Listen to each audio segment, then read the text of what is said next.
Australopithecus is the example you're asking about. It's not just a tree-dwelling ape. It's bipedal. That's what the evidence from the foramen magnum and the feet and the hips all combine to show us. It was a bipedal ape species. It walked on two legs. That's what its own skeleton clearly demonstrates. And Creationist Crybaby brings up some really great point about how the canines are intermediate in size. You never find an Australopithecus that has chimpanzee-sized canines, and you never find an Australopithecus that like has the rectangular shaped jaw of a chimp. That you have the shape of the jaw that is more intermediate. So it's like halfway. It's intermediate between the non-human apes and the humans. So this is exactly what a transitional species would show. It fits what evolution predicted. Evolution predicted we should find intermediates, and we find them in Australopithecus. It's basically a Sasquatch. And this is what I mean when I say like Sasquatch to you guys. Because like, all right, go on down. Go on down. Let's look at its feet. Let's see this. Yeah, see, that's what I mean. I mean, it's got human feet, man. But it's got a monkey top. So you have an animal that's not really transitional. The only thing transitional about it is it's all ape and all human, apparently. The top is ape. The bottom is human. As you can see, Lucy's sacrum looks quite like a human female sacrum. And this was reflected in the literature written by Lovejoy and Johansen. But Johansen really never gave dimensions of the sacrum. But Lovejoy was more of a pelvic expert as far as the Australopithecine go. So he really just handed the parts to Lovejoy. And together they kind of interpreted their finds. But what we have here is, I got to say, it's my position that this is a human sacrum. Okay, not Lucy's sacrum. I don't know who it belonged to, but it belonged to a female human. Okay, it is so human-like. There's another misconception about the sacrum going around, that it's smaller than a human sacrum. Okay, well, this might be because there's half-size pieces that were going around, castings that were half-size, that were cheaper to be bought by people like paleoanthropologists to show the Lucy bones to people. But they were selling half-size model of these things. Now, when you actually start to research it and you go and you find the dimensions that were given by Lovejoy, who was the one that actually interpreted the fossils and the pelvic remains, you find that the dimensions are quite like a human sacrum, and we'll get into that in a second. But I just want to put that my position is that that is a human sacrum, and that these conglomerations are made up of human and tree-dwelling ape remains of animals and humans that you can still find today modernly.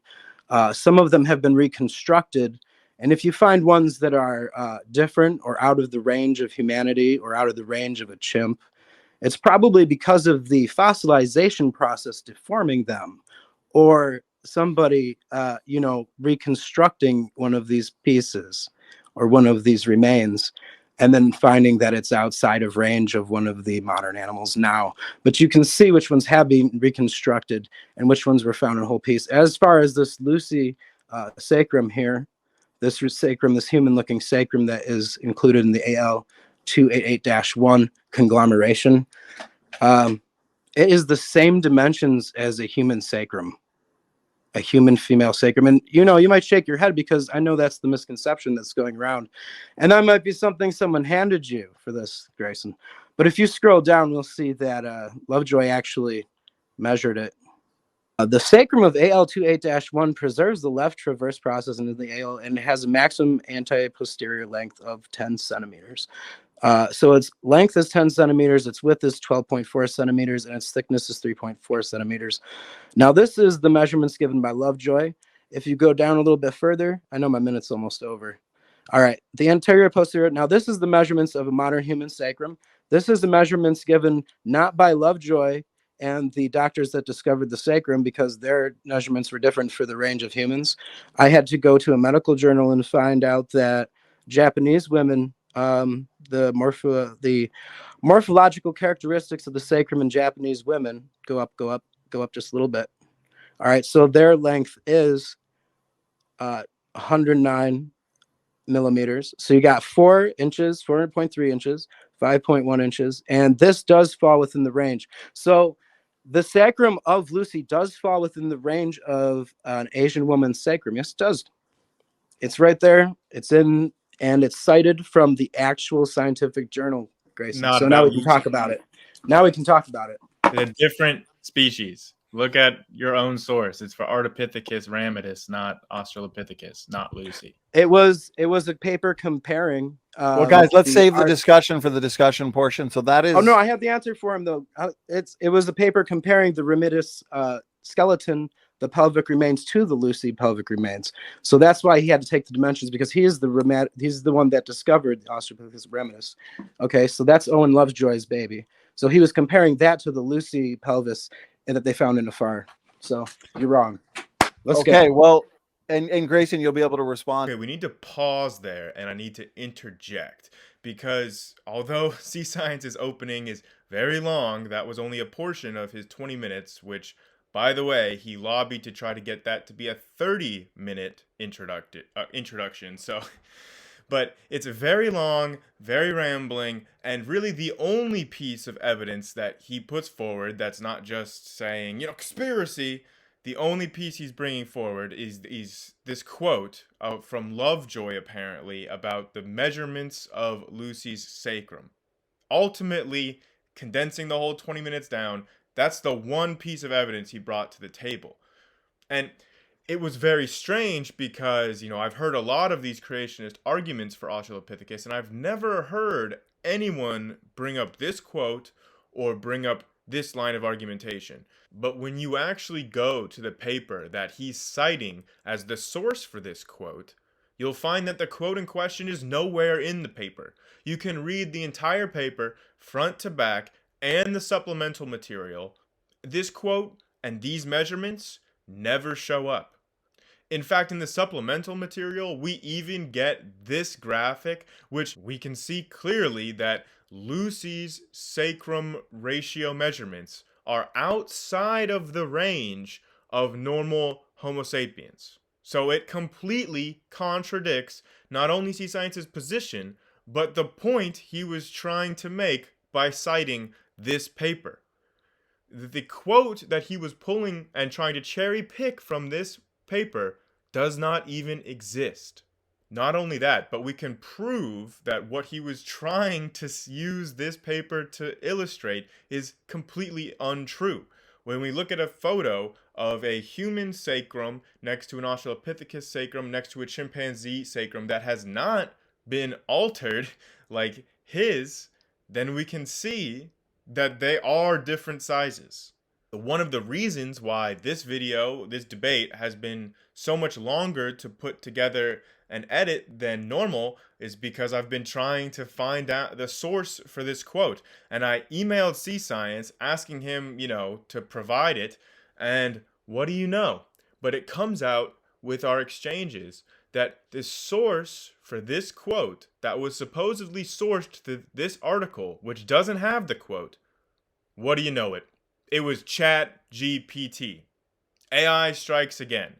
And I've brought this up in videos before. I've had an entire debate with a creationist on ChatGPT, misusing ChatGPT, that ChatGPT can make mistakes. It can make errors, and it can be convinced to say just about anything. Dr. Chris Thompson, a biologist, was the first one to bring this to my attention when he said that ChatGPT was giving him misinformation and made up sources.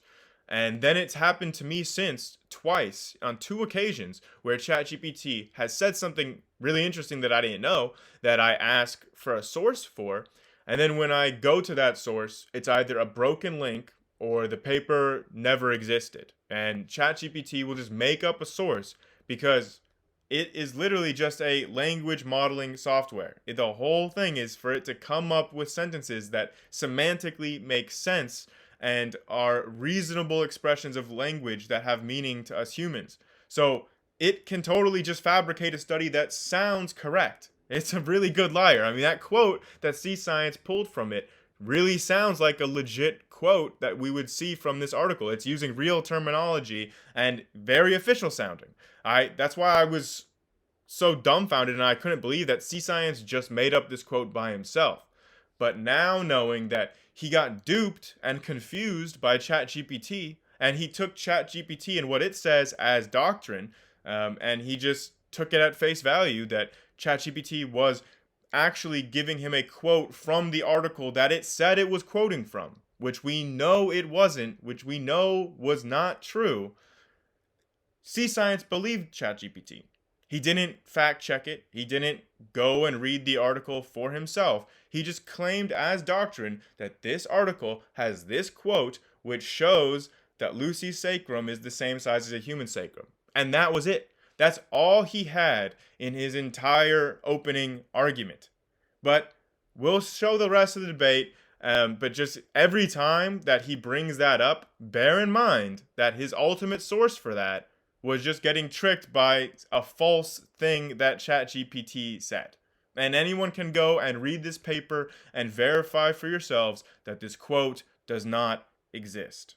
So it's worth noting in that email exchange that even when Seascience goes to the study that he tried to get the quote from and he cannot find the quote, he still cannot admit that he was mistaken or incorrect.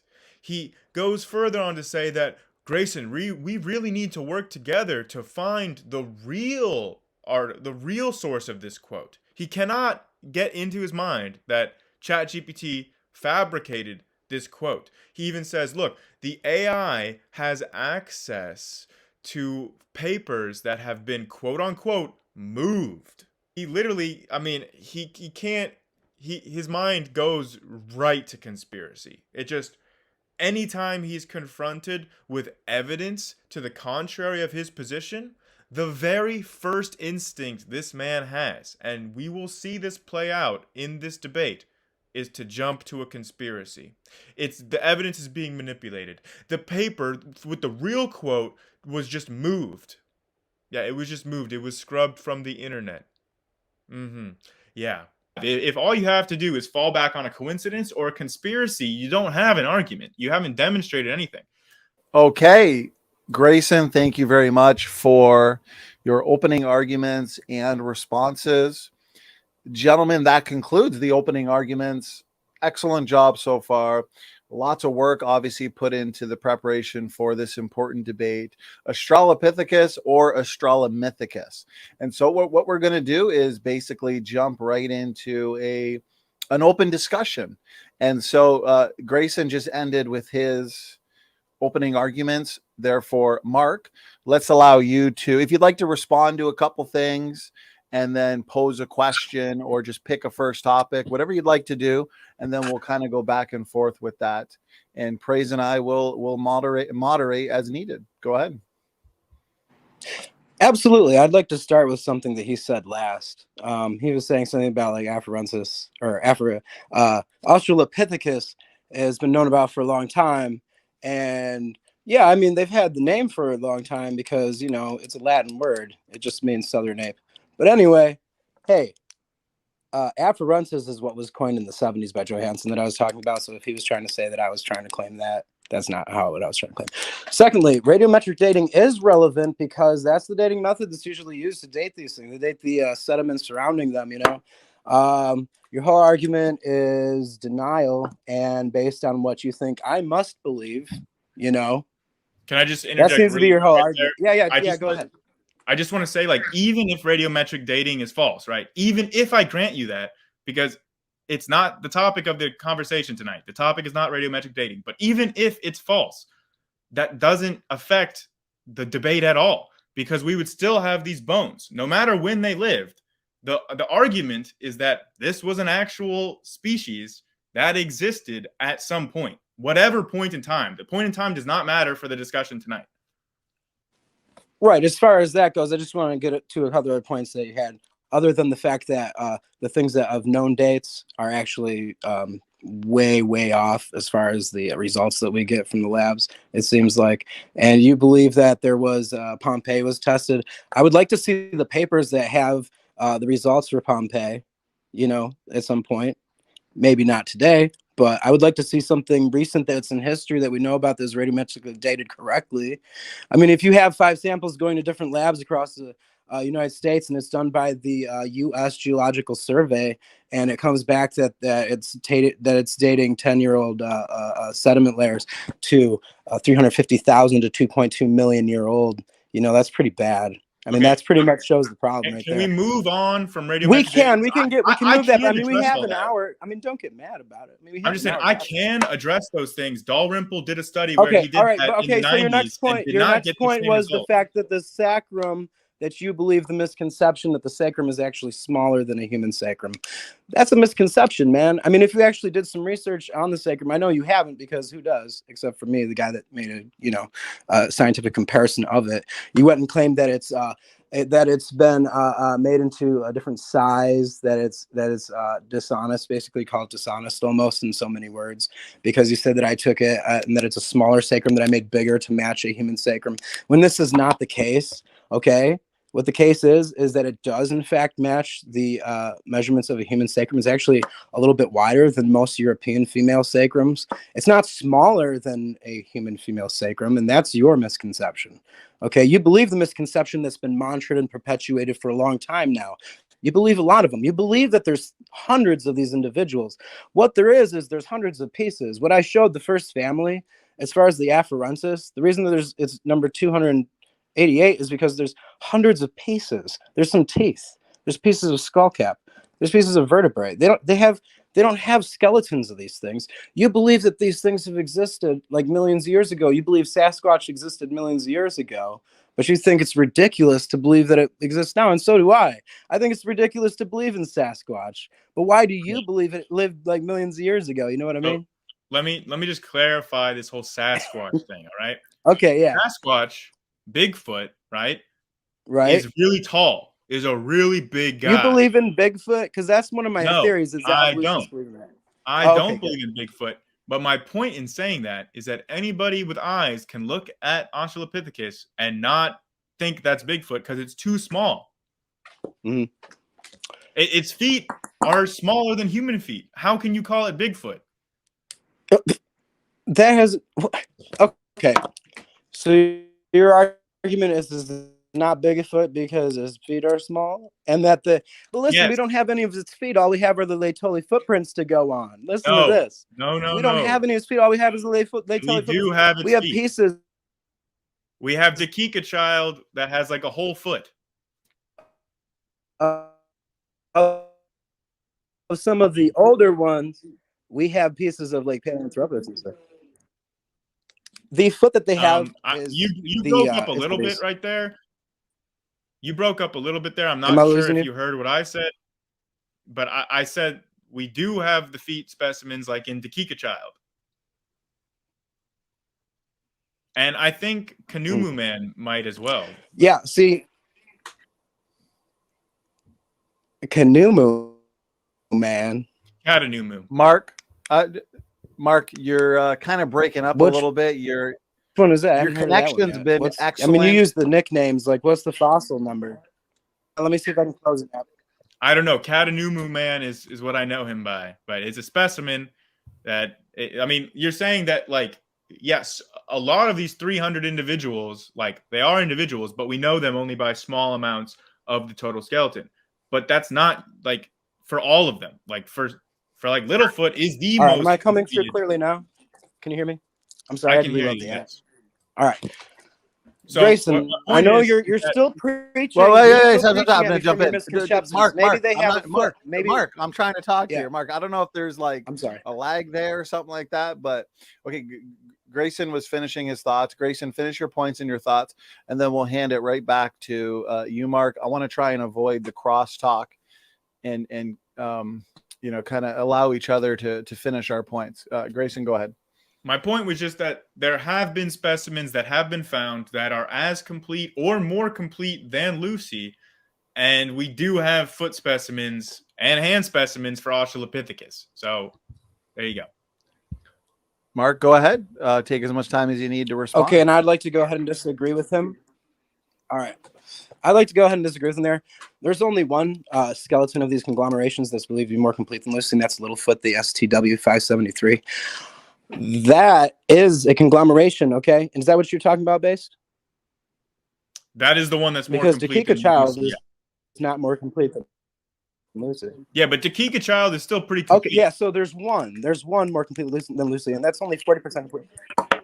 How really, if it's less complete than 40%, how complete is it? 30%? For Dakika Child, 20%? I don't know the percentage. Okay, so you have the Dakika Child, right? It's a reconstruction. The skull itself is a reconstruction, right? So when you say reconstruction, so really it's like a bunch of alleging conspiracy? Well, a little bit of what crosstalk there. Wait, but Mark, just a second. No, I'm not alleging conspiracy. No, I'm jumping in here real quick. Okay. Grayson, if you could reiterate what you're saying, and then Mark will throw it right back to you to respond. Go ahead, Grayson. Yeah, I'm just asking, when you hear like reconstruction, does your mind just automatically jump to it's been manipulated by the scientists and it can't be trusted? Mark, go ahead. Floor is yours.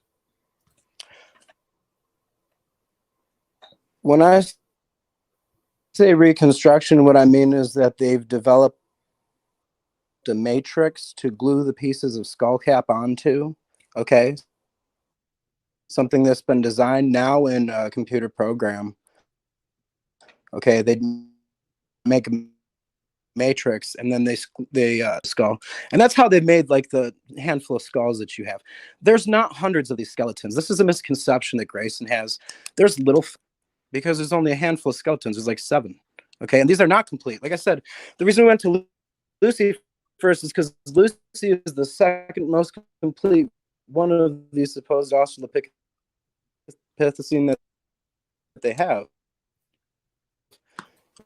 Mark, let me just Grayson, before you respond, is there anything you can do on your end? Is there anything you can do on your end, Mark? Because your connection's been really good. Complete.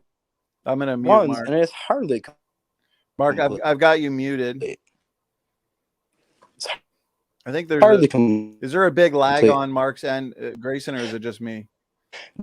It's not just you. I'm having a hard time understanding the things he's saying. A little foot, you have something that was found not in sediment.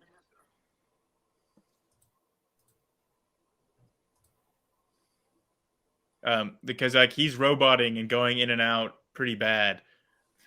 Mark, if you could unmute now, your audio, your connection, your network was really good for the first 45 minutes, but there's been some issues the last 10 minutes. Is there anything you can do on your end? Do you know if you've done anything differently in the last 10 minutes? Have you pulled up anything on your phone that could be reducing your bandwidth, causing issues?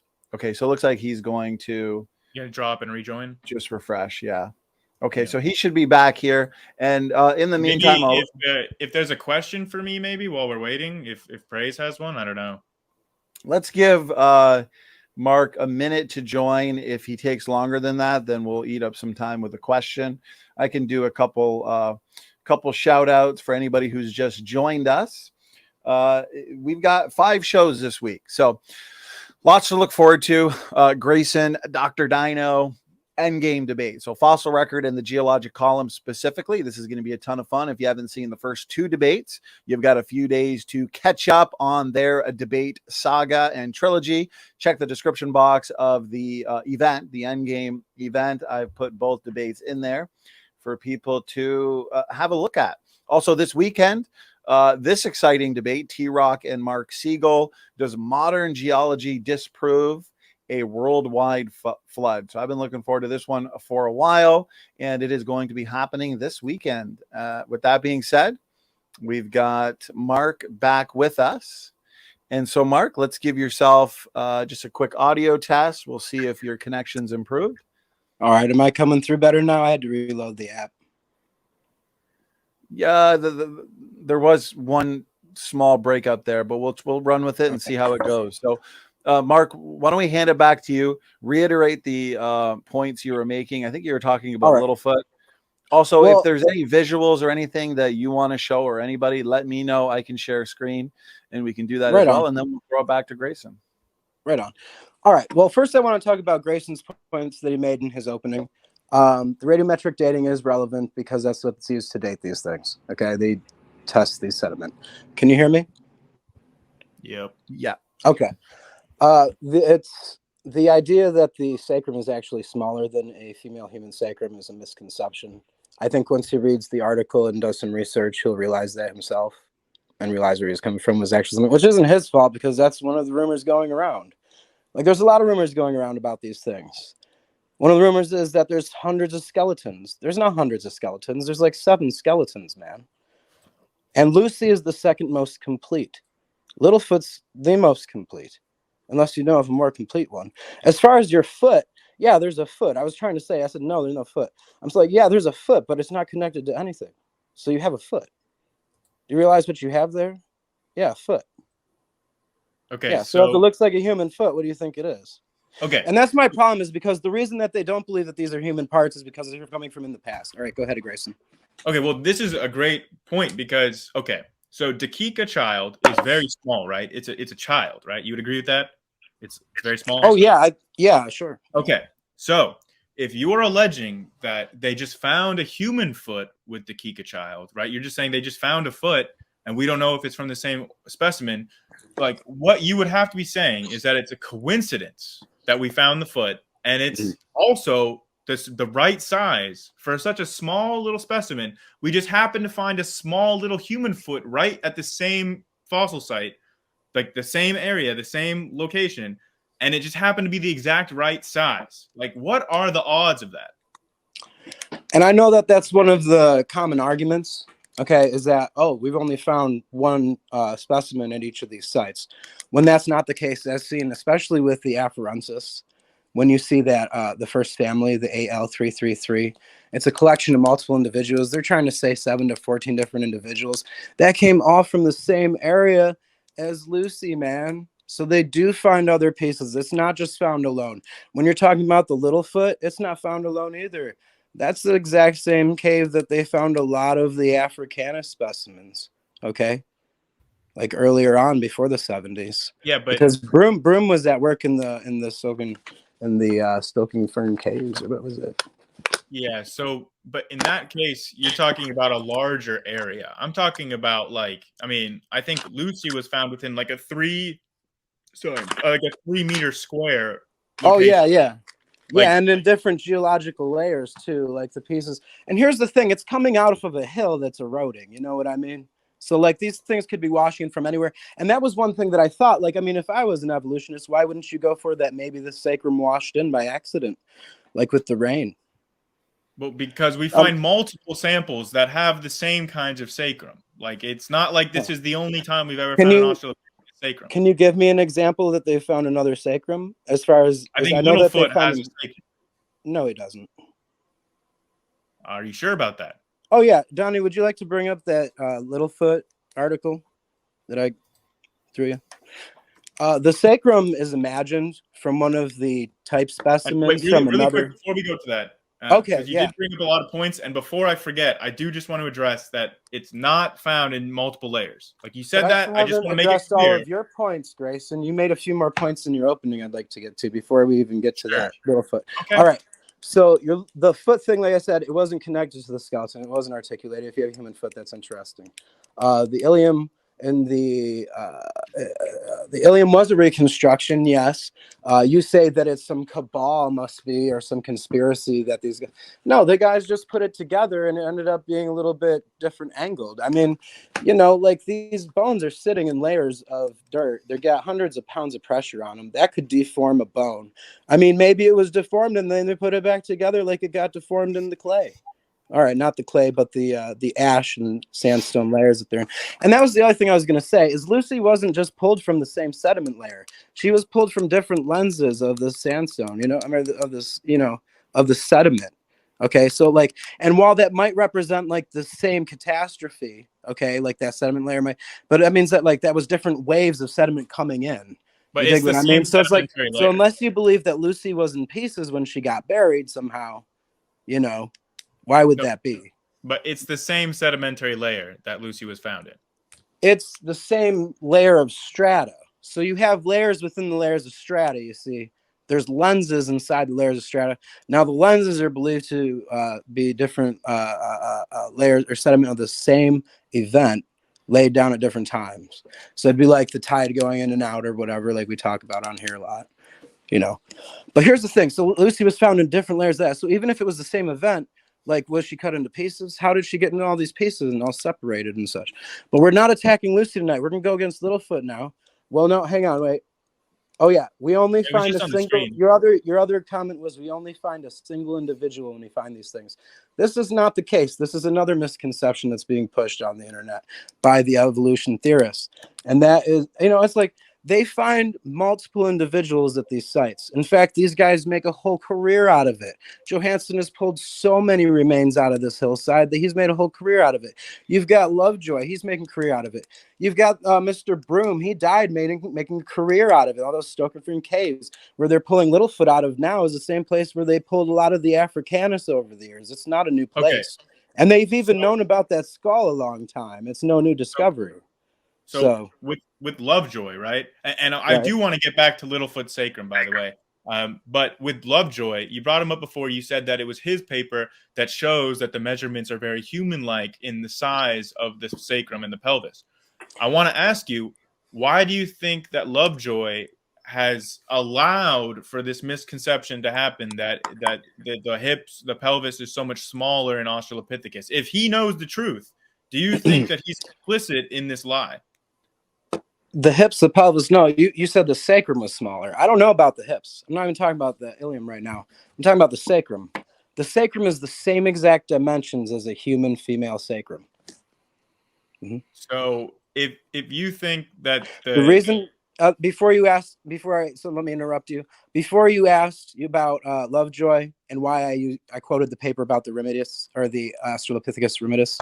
Okay, that's his baby, man. So what he was doing was he was comparing the pelvic bones that he found, okay, to the Australopithecus afarensis bones that Johansen found, who was his friend.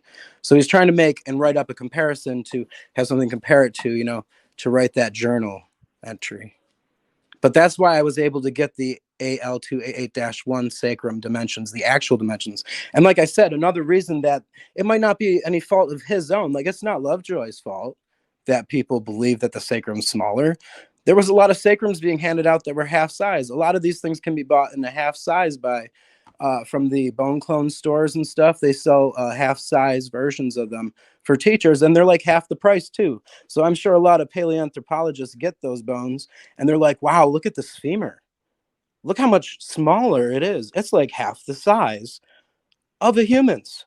Now, why would we believe this adult male human femur would be related to this, okay, teeny tiny afarensis femur? It's like, yeah, you're showing the half-size femurs to these people. It's very disingenuous at best. Back to you. Yeah, that just sounds like you're alleging a conspiracy theory to me. I counter that with it's not a conspiracy because it's the actual dimensions, and they're given in that paper that I quoted in the chat. I put it right in the chat in the beginning of this. In the live chat, for all the people to look at, Lovejoy actually gives two different dimensions. In one paper, it gives one, and one it gives the other, but one's kind of whacked out because he says it's a little thicker than what it should be. But the new paper that he made in 2016, I think, is like definitely better dimensions. It's like the guy was off by a little bit. I don't know why he didn't just use the same dimensions he used in 82. But okay, so wait, you have a problem with your own source now, and you're like cherry picking. We should believe I'm saying, this, like, if you can find a better this. source of the dimensions of this, the dimensions on bone clones I know is incorrect. Okay, because I've got the actual dimensions of the doctors that discovered these things. Like, I'm not quoting, like I'm quoting the doctors of these discoveries, these paleoanthropologists, man. Right, but you're saying that we should agree with what the doctors are saying at this, but then this other stuff, that's kind of whack, and I don't know why they changed their measurements from the 80s and throw away this other stuff. But look at what I want to use. Well, really cherry pick. Okay, so the dimensions are real quick. Grayson, if you could reiterate that last maybe 5 seconds, then Mark, feel free to respond. because I think the last 5 seconds were not heard properly. And then if you want, we can shift to the Littlefoot. Yeah. I do have, I think, the images you wanted me to share, Mark. I think I have them ready to go. So Grayson, go ahead. Okay. Yeah, my point was just that if you want to say this other stuff in the paper, this other measurement is whack, and disregard that, and I don't know why he changed his measurements from the 80s, but we should use his measurements for this metric because it agrees with you, that it just seems like the definition of cherry picking. Oh, Grayson, you misunderstand. Can I go now? Okay. Yeah. You misunderstand, Grayson. The dimensions are very similar. Okay. That Lovejoy gave in both. It's just that he remeasured it. I don't know if he had a different measuring tool, but it's like within 99%, except for the thickness.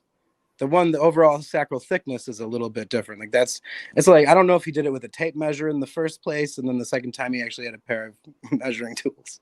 But yeah, I mean, it's definitely within the range of a human sacrum. I don't know if you were hinging this whole debate on that, and I was going to go right for the human sacrum, which I did, but I had a whole longer debate, but it probably would have taken me an hour and a half to get to everything, to be real. No, So I didn't know that we were going to be focusing on the sacrum, but I mean, I didn't want to focus on the one thing, but like with the half an hour, it's like, it's not enough time to get to all 7 skeletons. Okay. Well, Donnie, did you want to show the Littlefoot sacrum just so we know that, like, the Lucy sacrum is not the only Australopithecus sacrum? Oh yeah, there's this other one. This is the only other one that's supposed to be more complete. Okay. Grayson believes, because when they show this, a lot of time they'll do a reconstruction and they won't show which parts of the sacrum or which parts of the pelvis anatomy is actually missing. But when you look at this is what you usually see when you look at a picture of Littlefoot's pelvis is up top, that dark picture. You usually see that, okay?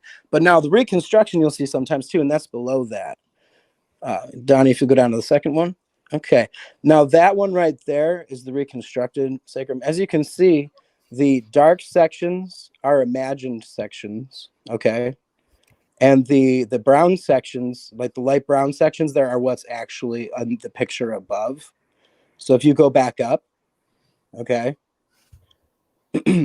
that's all that without the vertebrae.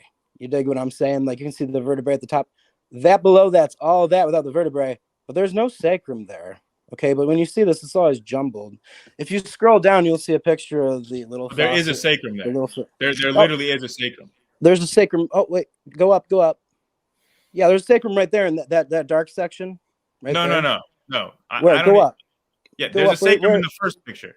Where is it?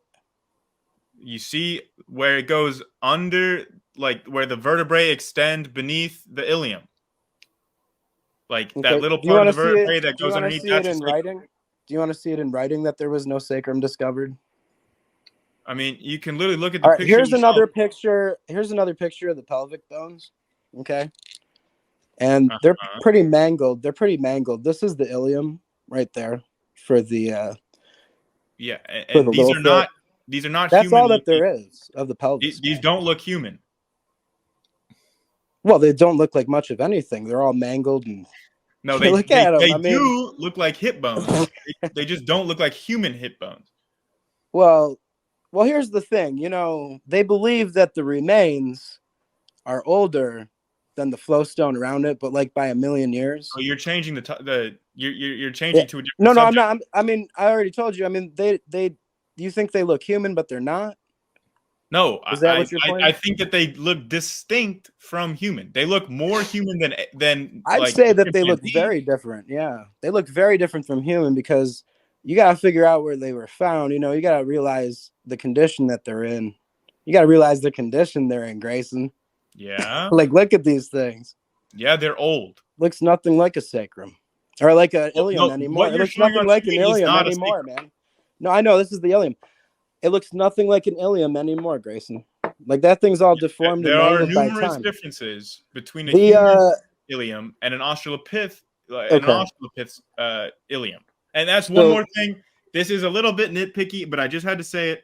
Australopithecine is not anything. That's not a proper terminology. It's Australopith.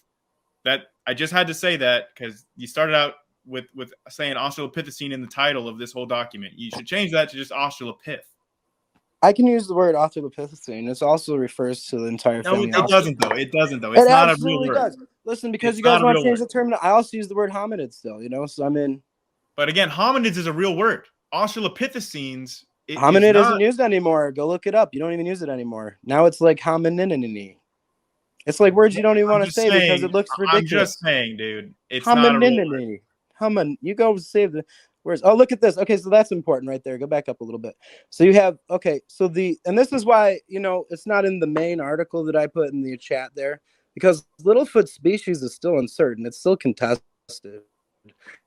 The people that found it want to call it Prometheus, but then there's a lot of people that are looking for a good Africanus, and they don't have a really good Africanus skeleton to speak of. They've got some pelvic bones, but since they're lacking in Africanus, they're trying to shove this one into the Africanus group. But the founders are resisting, and they're still alive. So until they die, I think they're going to be calling this a Prometheus. But that's just my point there.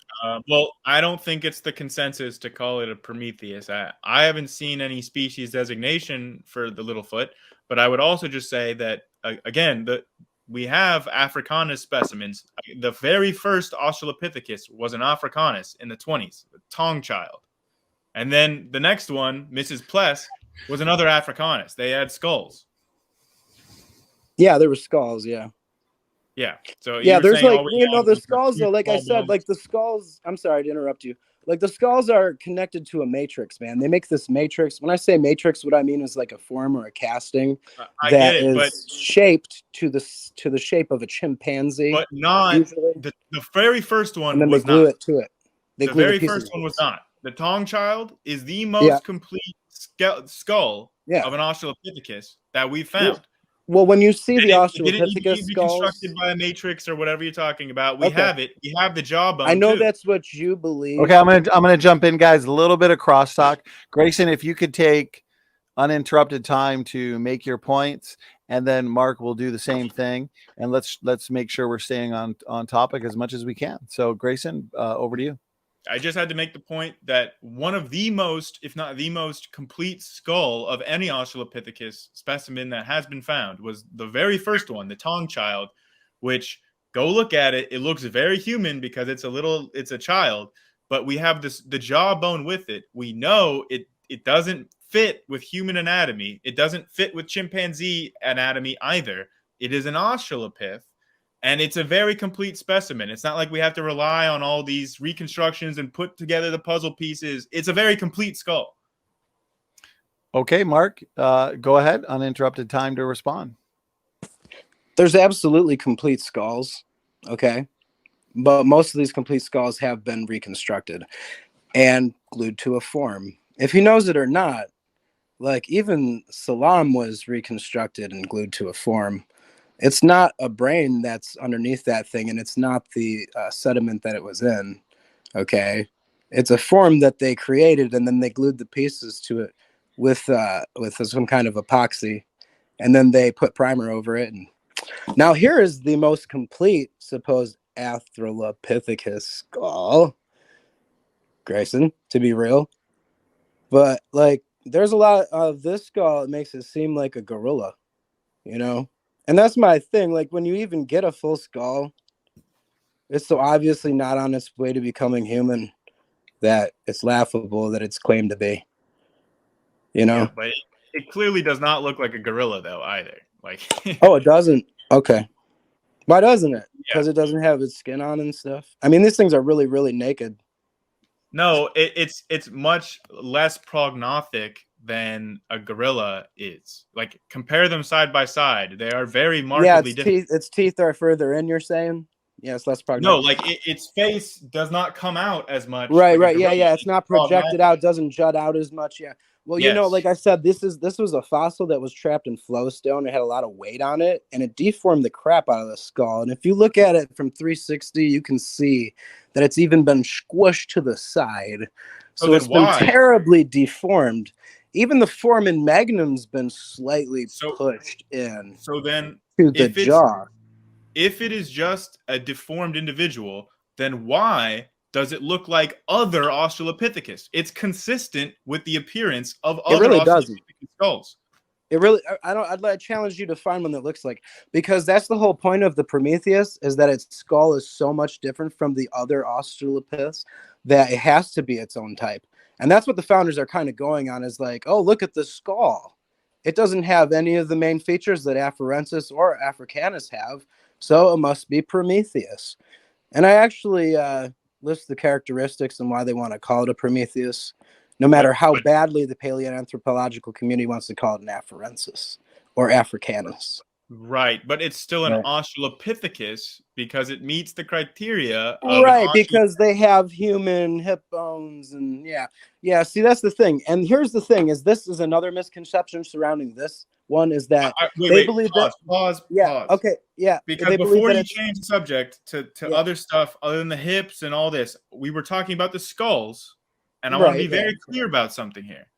They first discovered Australopithecus based only on the skull. So they knew that the skull was unique looking enough that it was not a chimpanzee or a gorilla or a human. It was its own thing. It was an Australopith. Just based on the skull.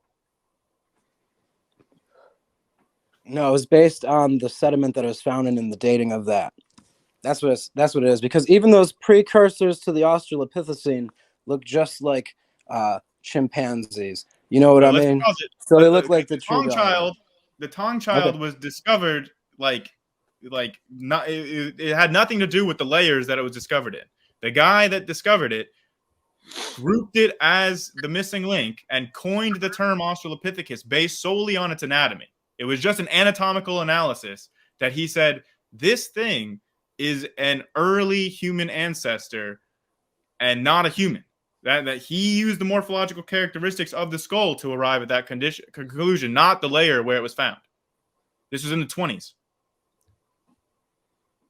Go ahead, Mark.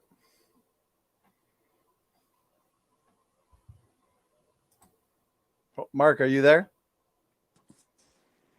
You might have muted yourself. Yes, yeah, I'm here. Can you hear me? Yeah, I can hear you now. Okay. All right. Yeah, the Tuong child does appear to be like a human skull, but it's the face. It's not an entire skull. Like, you act like it's an entire skull, and it's like this thing's been pieced together, and it's the face and a mandible is what it is. It's not a skull cap. I mean, there's no skull cap at all, basically, to speak of. There's no cranium at all. But we know it's not human. What do you mean you know it's not human?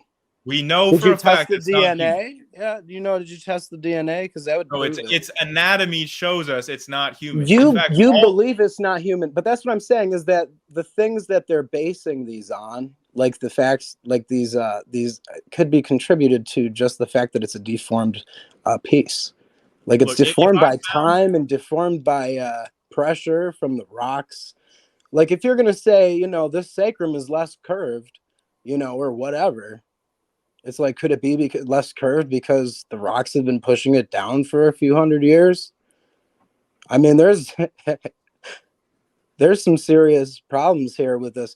And one of them is that you have a huge misconception that there's hundreds of these skeletons, and there's absolutely not. Like I said, Lucy is the second most complete. Here you have the most complete. The misconception you have here about Littlefoot seems to be that it was found articulated or connected. The hip bones were not found connected with the trunk body, like the vertebrae in the skull, which is the trunk body. Neither were the femur or the feet bones. The feet bones here, you have the heel, okay, of this little foot. Well, those bones were collected out of a box 20 years before this discovery was made. And it was a bunch of remains that probably Broom went through and grabbed up from this cave. The other thing with this find is that it's absolutely been dated incorrectly, and they've come out with incorrect dates multiple times. Okay, now they've got a date for the dating, because that's not what the debate is about. Oh, you're right. We'll say well, I mean, like I said, radiometric dating is important and relevant to this because that's the dating method used to date these finds. I mean, it's kind of important. Seascience. What? I don't even care at all. Oh, these are good pictures right here. If these things existed last year, all my arguments would be unchanged. If these things were walking around on Earth last year. Sasquatch, right? No, not Sasquatch. Well, what would you call this if it was modern, though? Like, what if this was a modern animal? What would you Guys, call this? I'm going to jump in real Shot quick. one in the And woods. I'm going to jump in real quick. And just for clarification purposes, especially for the audience, we've been having some good back and forth here on the topic of Littlefoot. Can we each maybe take a minute uninterrupted and either reiterate or just go over our respective positions on Littlefoot? We got some detailed pictures here. Grayson, how do you view Littlefoot? And then also Seascience, how do you view Littlefoot? You know, is it a mix? Is it we'll start with Grayson. Go ahead, uninterrupted.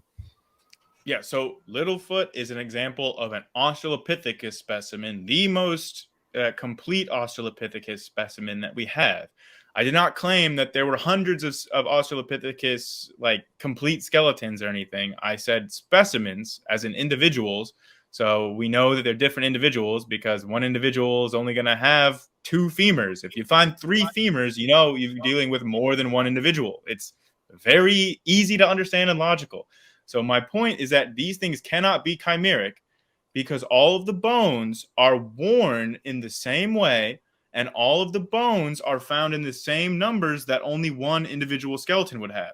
And this many bones is so astronomically, statistically small that it doesn't hold up at all. These are definitely real individual species that existed at one point. Like, this was a creature. This is not just a hodgepodge of a bunch of different individuals all put into some kind of chimeric creation by scientists. My stance is that regardless of whenever these things existed, right? I'm obviously going to go with the radiometric dating here, but I don't want to have the whole debate on radiometric dating. I want to debate whether or not these things existed or whether or not these skeletons and specimens are fabrications or chimeric creations. That's what I wanted to debate. Grayson, thank you for the response and points and also clarifications. Okay, Seascience, what is your position on Littlefoot? And feel free to respond to any of Grayson's points. Go ahead. All right, it's my position. Am I coming in clear? Yeah. Yes. All right, it's my position and my informed opinion by looking at these remains that they're nothing more than some gorilla and human remains. They were found at different times. They were not found together. That's one of the misconceptions Grayson has, is that they were found as a single individual. They were found in different parts of the cave. Okay, different parts of the cave system. There's the M4 formation, which the skull is pulled from. The other remains are pulled from deeper within that M4 formation. You know, so, and then you have the dating of the flow rock around this creature, okay, and the remains that are found there, okay. They dated that to be 1 million years younger almost than the remains themselves. Maybe it was like 700,000 years, but I'm rounding up. Either way, it's way off. So like what? These remains were just hanging out in the cave for like what, 700,000 years before they got covered in flowstone? I don't believe it. Yeah, that's that flowstone right there, that little block. That's that M4 segment that I'm talking about. That right there is my dude Clark holding the skull. His discovery of the STW 573 skull. That's his baby. But him and Broom, they all worked the cave systems for their whole lives, you know. They made a project out of it. I'll come back to the they're real, he said. Grayson, he said. Well, you know, saying they're real is nice, but like you're just like looking for confirmation there. I disagree. They're not real. I think they're a conglomeration. I think that this is a conglomeration of human and tree-dwelling ape remains, just like Lucy is.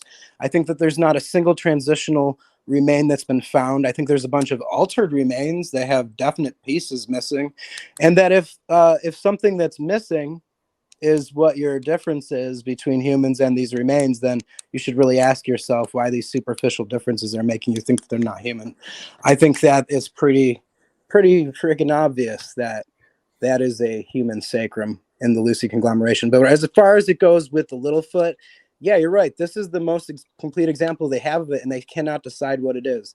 That speaks for this field of research in itself. Well, okay, Grayson, back to you. Yeah, there's no debate in the paleontological community that it is an Australopithecus. They can differ about what species it is, but the genus Australopithecus is firm. Nobody disagrees about this in the field. Well, of course, it's claimed to be an Australopithecus. Okay, well, that's the point. It's because they believe that where it was found is millions of years old. But And they believe nobody. that the animals that lived back then is there. Now, here's the thing. Wait. I Found wasn't done. I connected. wasn't done. Okay, I'm Okay, sorry. Grayson, go ahead. I just want to say, nobody can look at a gorilla skull and look at this skull and think that they're related. And I want to make the point also that if you're going to make a chimeric creation of a gorilla skull, of gorilla bones and human bones, guess what? The sizes don't match. Like, you would have like some bones that are way too big and some bones that are too small, that the sizes would not work together. But here in this skeleton and the rest of the Australopithecus skeletons, the sizes are the same. The sizes match, which would not happen if they were different species. Go ahead, Mark. I disagree. Like I said, they were not found connected. Your point, Mark, if I could jump in real quick, yeah, and reiterate Grayson's points. And Grayson, and if you can, let me know if I'm accurately representing them. So Grayson pointed out that if this were a conglomeration of, say, gorilla fossils and human fossils, then how come there's not discrepancy in size, shape? How come it still fits neatly together? Is that basically, Grayson, the question you're asking? Yeah. And if I can, Seascience, it's okay if I can just put an example of this, because I think it's pretty famous and a lot of people use it to try to discredit the Lucy specimen, because I think in like 2015 or something, a paper came out that showed that one of the vertebrae that used to be attributed to Lucy was actually a baboon vertebra. And so people say, oh, the whole thing's fake. The whole thing's a hoax. They didn't even know. But the reason why that they were able to determine that this was a baboon vertebra is because it was too small and the pattern of aging was different than the rest of the skeleton. So that paper that did that says this verifies that the rest of the Australopithecus specimen is the same individual species, because all of the skeleton matches in size and is the same amount of weathering. So if it was a different species, we would expect a different amount of weathering and fossilization to have occurred, and we would expect the size to be mismatched. So that's what I wanted to make a point. Okay, Grayson, thank you very much. Mark, if you could respond to those specific points, and you can do it uninterrupted, then we'll throw it back to Grayson. Go ahead, Mark. Yes, as far as the weathering goes, it came out of the same cave. Several of the pieces came out of the same M4 formation, so they would all have the same coloration. No. Don't shake your head. Yeah. Well, the baboon. And additionally, they don't all fit together. That's another misconception you have. So uninterrupted, but hey, that's another misconception you have, is that they all fit together. I disagree. I don't think they all fit together. In fact, they don't even have the top. Now, you did mention the Lucy vertebrae. That was discovered by Gary Sawyer in the state of New York, in the New York City's American History Natural History Museum. American Museum of Natural History in New York City. That's what it's called. Anyway, Gary Sawyer found it there. He discovered it by reconstructing supposedly a set of what would be apharensis. So they had the castings of Lucy's bones there to look at.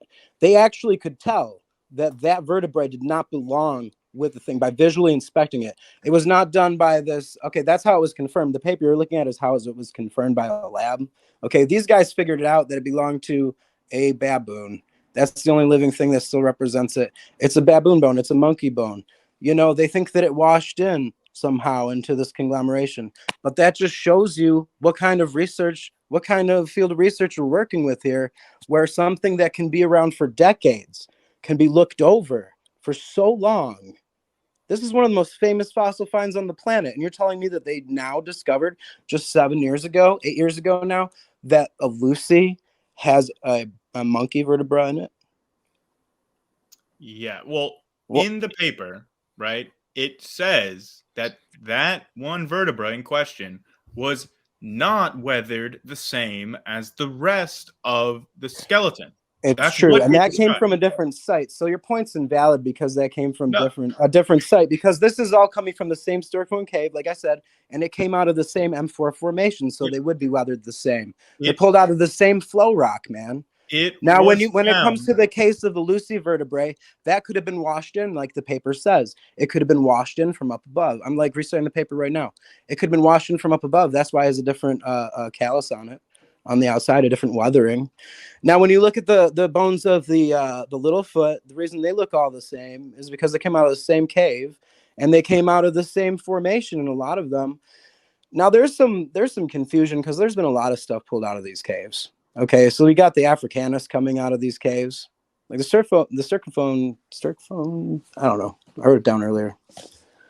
But this cave system has given these researchers plenty to work with. And there's bones of animals. There's bones of all sorts of mammals in these piles, okay, in these fossil deposits. So it's an absolute misconception that he keeps pushing that they're only from a single individual, and we only find a single individual there.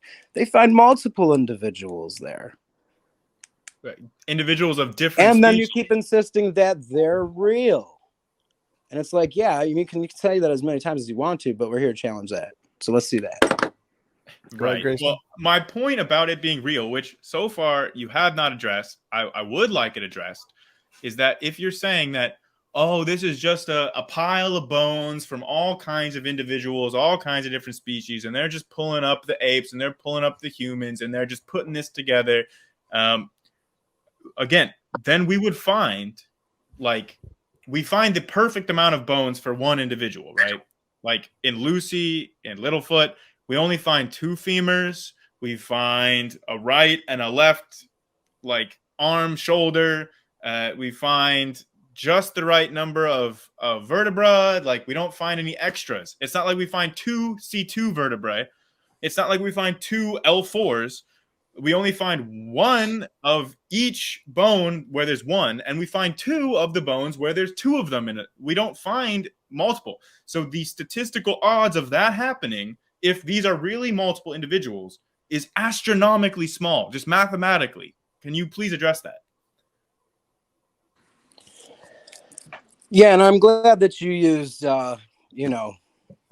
the far region as an example, because that's exactly what I'm talking about. You believe that Lucy was the only thing found in that section. It wasn't, okay? That's what I was talking about, the AL333 in the beginning of this. Hundreds of remains of multiple individuals found all in that same area, okay? So yours, okay, yeah, time out, what? Lucy was found in 288, not 333. Those are different localities, different areas. It's all from the same hillside is what I'm saying. Now, 333 is a general area. That's a general search area. But the AL288-1 is it was a meter space. But you know that they used something from outside of there because they used that monkey remains. So your point is invalid still because Nope. look, there's the remain. Yeah, there's another individual that floated in right there. Okay. I'm so glad you used that as an example. Use a different example because that just got laid down. So pause, because the baboon vertebrae was found in that 3 meter square. Okay, it was found in the same area. Multiple individuals. Right, and they disqualified it because it was too small and the weathering did not match the rest of the skeleton. But 40 years after the discovery. 40 years after the discovery. You cannot demonstrate that the rest of the skeleton is a different weathering pattern. You can't demonstrate that the size doesn't match. You can't demonstrate that the rest of the skeleton is from multiple individuals. Of Lucy? Of any of these specimens, yeah. Lucy, I thought you were talking about Lucy. Well, yeah, but Lucy's stained like a little bit orange because they all came from that sedimentary layer that we were talking about, which was volcanic, sandstone. So did the baboon. So it was sort of like an orangish colored layer, and that's why they're all the same pigment or whatever, the same color. The baboon wasn't, and it was in the same area. Oh, no, it was the same color, but it was just, it was a different courser outside. But it wasn't even the courses outside part that Gary Sawyer saw. It was the fact that it was so much smaller than the rest of the vertebrae. Okay, that one vertebra was so much smaller. It was a different size. And what's sad is that it was allowed to remain in that conglomeration for almost 40 years. Now, what about this human sacrum remain that's been allowed to remain in that conglomeration for 40 years? This girl did not sign up for her body to be used as a scientific experiment or to be displayed, okay? You guys got her in a freaking box filled with chimpanzee bones. Okay, she didn't sign on the back of her license to be freaking used for a science experiment. Why is she in that box? Get her out of that box. Wait, what's your point? Just so we should be more respectful to Lucy's remains? I mean, sure. No, the sacrum, the one that belongs to a female human, that obviously belongs to a female human. Get it out of that box with the chimp bones. It's so obvious, it's sad.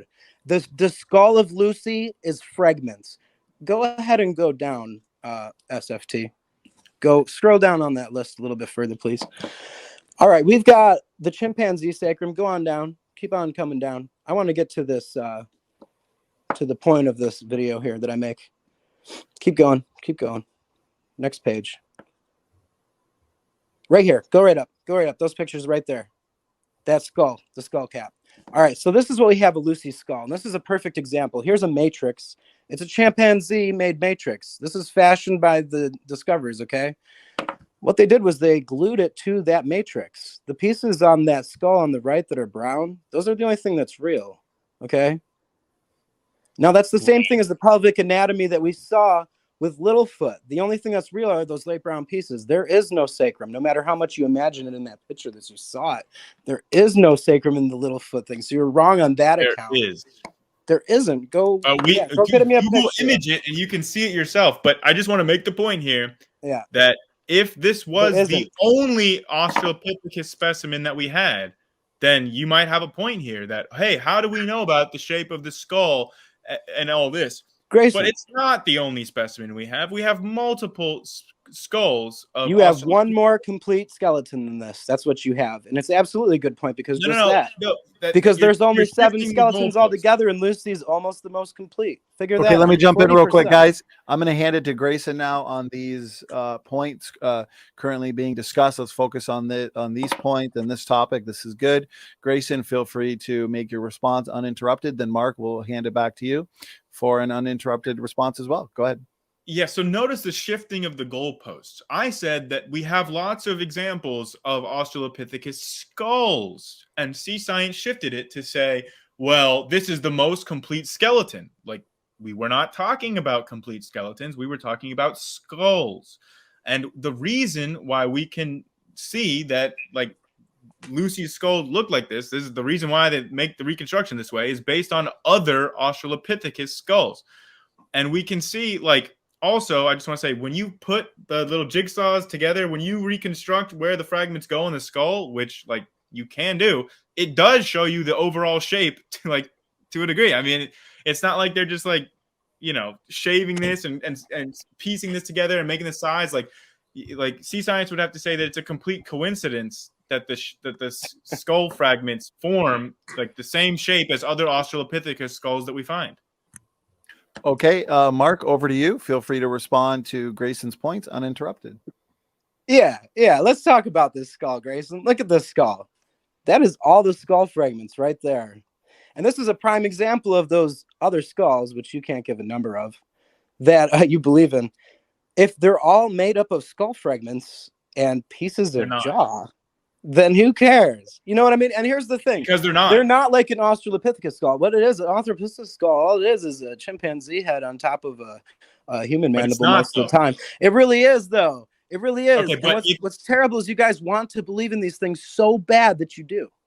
Okay, but if we actually put side by side a chimpanzee skull, a gorilla skull, and an Australopithecus skull, we would see with our eyes they are clearly different things. They're obviously different.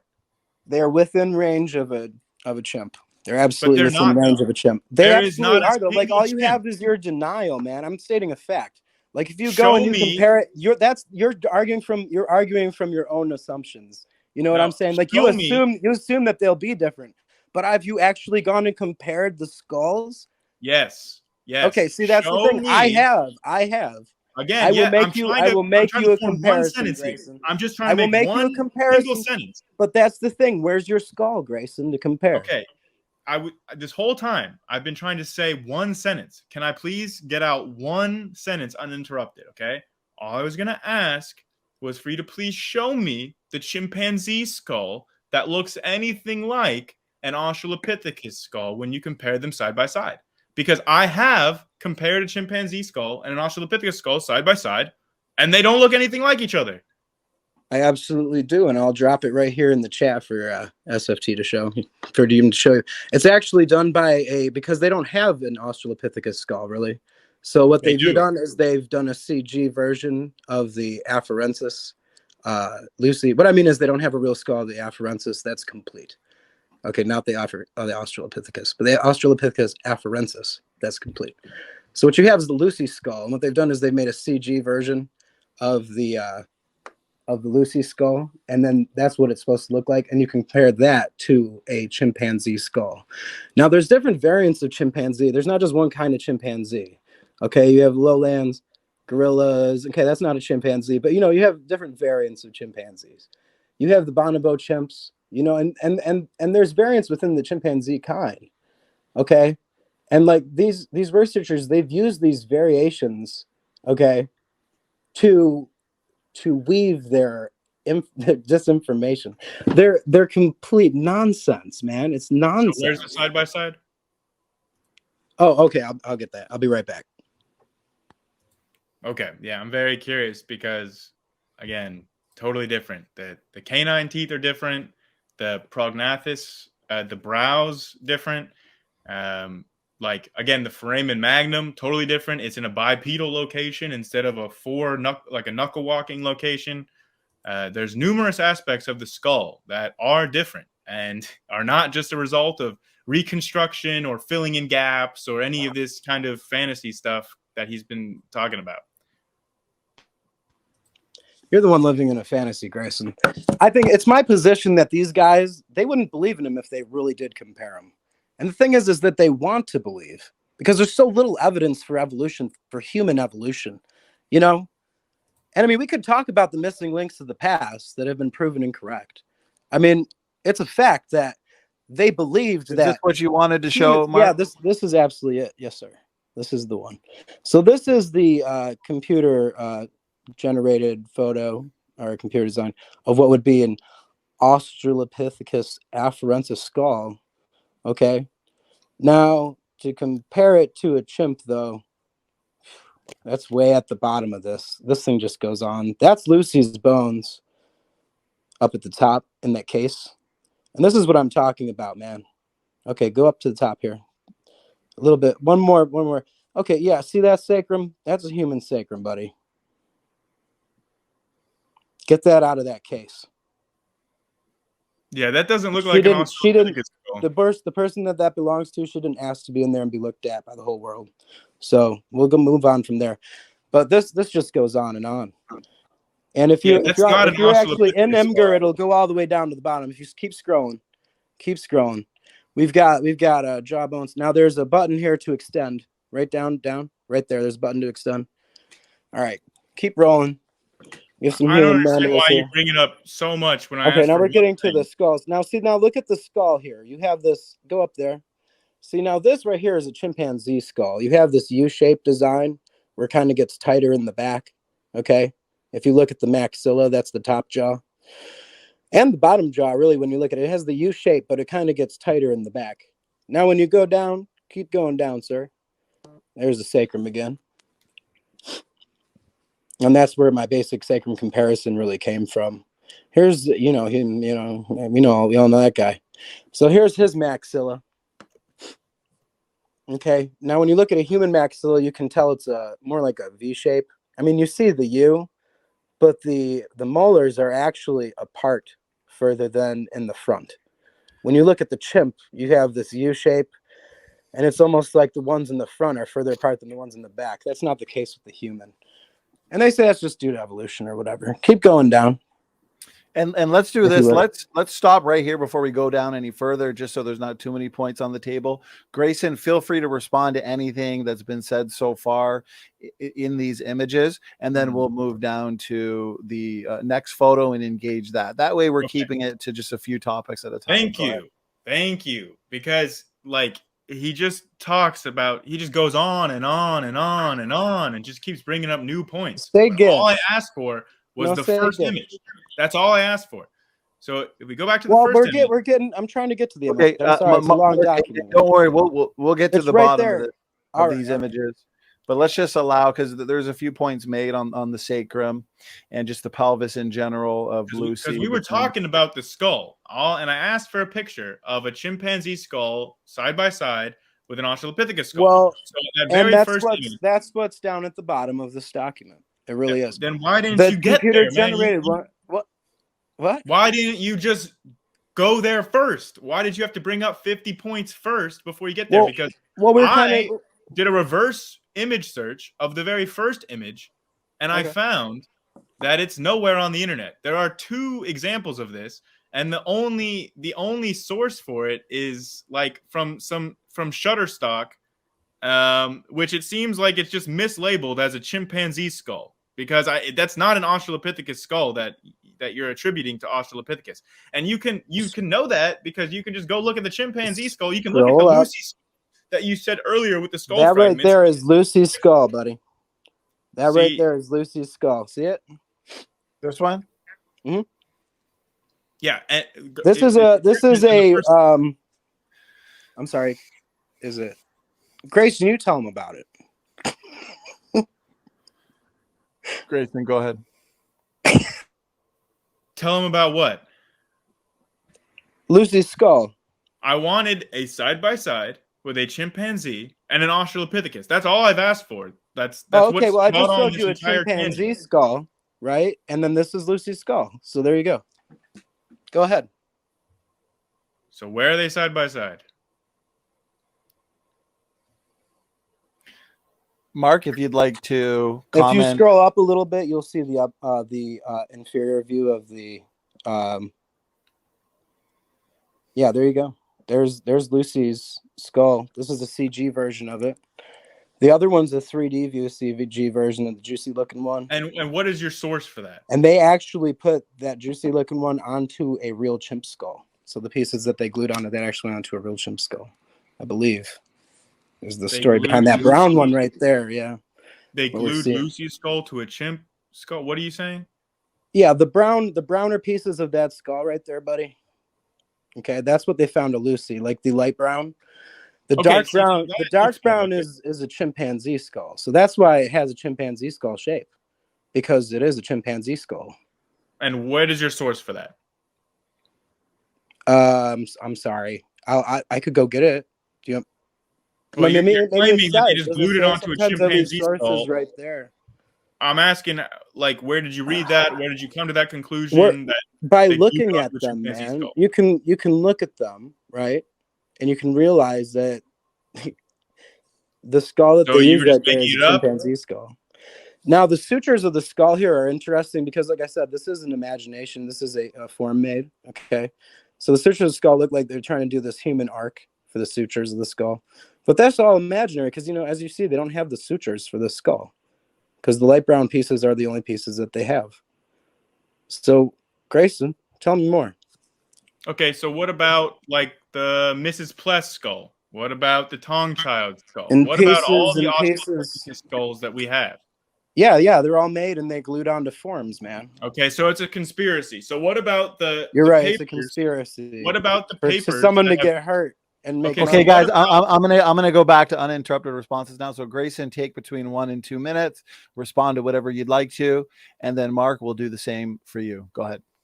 Yeah, so maybe we can just get off of Seascience's literature here and just Google, like, chimpanzee skull versus Australopithecus skull or something, just so we can get an image side-by-side comparison or something. That would just be there's absolutely nice comparisons made.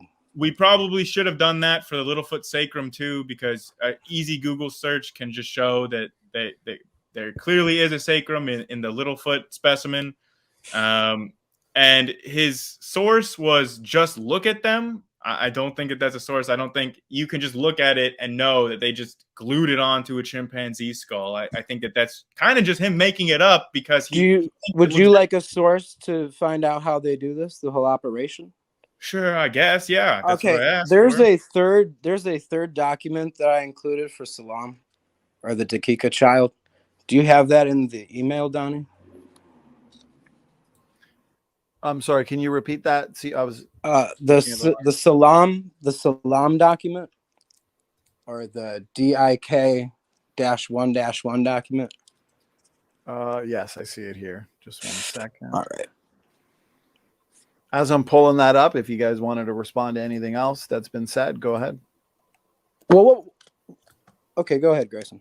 Yeah, I was just gonna say that, like, that we have very complete skulls for Australopithecus, from like Mrs. Pless and the Tong Child. Again, the Tong Child is the most complete Australopithecus skull out of all of them, the first one found. So again, and he says that that's just human, even though every single expert at the time said it's an ape. It's just an ape. And nobody was saying it's a human skull. We know it's not a human skull. It has different anatomy than a human skull. And there are papers that have been done. I mean, he's showing the underside of these things. There are papers that have been done on the location and the angle of the foramen magnum, which is the hole that opens from the skull to the neck. And if when it's bipedal, it has to be for a bipedal position, and when it's a four-legged quadruped, it has to be in a more, a different In the angle. back of the skull. It's in the back. When Yes. they're quadruped. Yeah. And we have, like, their analyses have been done on the location of the foramen magnum in Australopithecus that show that it's clearly bipedal and not an ape, like not like a quadrupedal knuckle walking ape. Okay, so we're going to talk about. Can I talk for a second too, and respond to what you just said before we get into the Sulam? Yes. Why are you so polite when it's your turn to talk, and then when it's not your turn to talk, you just interrupt without asking? I'm sorry. Are you, did you have something more to say? Did you? No, Okay. It's been your time to talk. You don't have to ask well, I'm permission going to talk. I'll talk then. I guess I'll talk. All right. So you have the Twang Child. Your misconception about that is it's the most complete skull. I mean, I'm looking at it right now. It looks like a face to me. It's definitely by far not the most complete skull. I'd say it's maybe less complete than Salam here. And as you can see with Salam here, you have a skull that has this cap here going on. That's not part of the skull. You see that roundish part on top? Okay. That's part of the matrix that they created to glue the pieces of this skull together. You can see where the cracks are of the skull. Okay. It wasn't found in one piece. Okay. Like, it was found in pieces, fragments. They used an epoxy to glue the pieces of the skull to the matrix, this face. Okay. And they used super glue to glue the pieces together. All right. And then they used a polymer to polish it or whatever and finish it off. I'm not sure what they used exactly, but if we go down, we can find out. Because if scroll beyond all this and this heavy wiki article here, please, sir, if you don't mind. So again, this is totally unrelated, right? These are different. It's not unrelated. It's absolutely related. This is we were talking about Lucy, and then I brought up Tong Child, and now you're talking about a different specimen. And we were talking about, but you were wondering what you were wondering is about the process that they use to glue it to the matrix. Okay. And that's revealed in this. That's not what I was asking about. Yeah, no, you were asking about the skulls of the Australopithecus afarensis. How do they go about gluing these onto a matrix, like I'm describing here? And I have quoted. Yeah, you were. And then I have quoted information. You're misunderstanding what I was asking. I did not ask you how they construct this around a matrix. I asked you because you were saying it's constructed around a chimpanzee skull. I was asking you where you're getting that from. No, I'm saying that one example is like Lucy's been around for a while. And exactly. It's always the same skull cap pieces. You can get the pieces online, right? So then you have people making skulls out of these things. So that's why I was asking, where did your source for saying that? So for you to bring up a source about the construction of Salam with a matrix, that doesn't answer what I asked. It absolutely does, because it explains the process of how they glue these things to a matrix, how the matrix is designed to be an Africanus or whatever it's supposed to be. Okay. And then they glue the pieces of fragmented skull or the face of the skull onto this matrix that's designed to be the shape of that. So you're really actually forming the shape before you glue the pieces together. Do you see how that's disingenuous? The only thing that's disingenuous is you saying they did that to a chimpanzee skull. That's what I was asking about. Is the I was saying chimpanzee part in particular? in that one example, it seems that they glued it to a chimpanzee skull. Yes. But I'm asking why you think that. What is your source? And you're just saying because I Because looked at it and that's how it was looked to me. something. No. That's not what I was saying. I was saying that they look the same. That's what was my claim was. But what I was saying is I wasn't claiming that it was a chimpanzee skull because of how it looks. I was claiming that because that's what I read when I was making this Where document. did you read it though? Huh? That's what I asked. I'm sorry. Am I breaking up or is he? Maybe I am, but No, you're good all now. I'm asking is where you read that it was like to a chimpanzee When I was skull as putting a that matrix. document together a couple of years ago, I don't quite remember, but I will tell you that this is a common thing, man.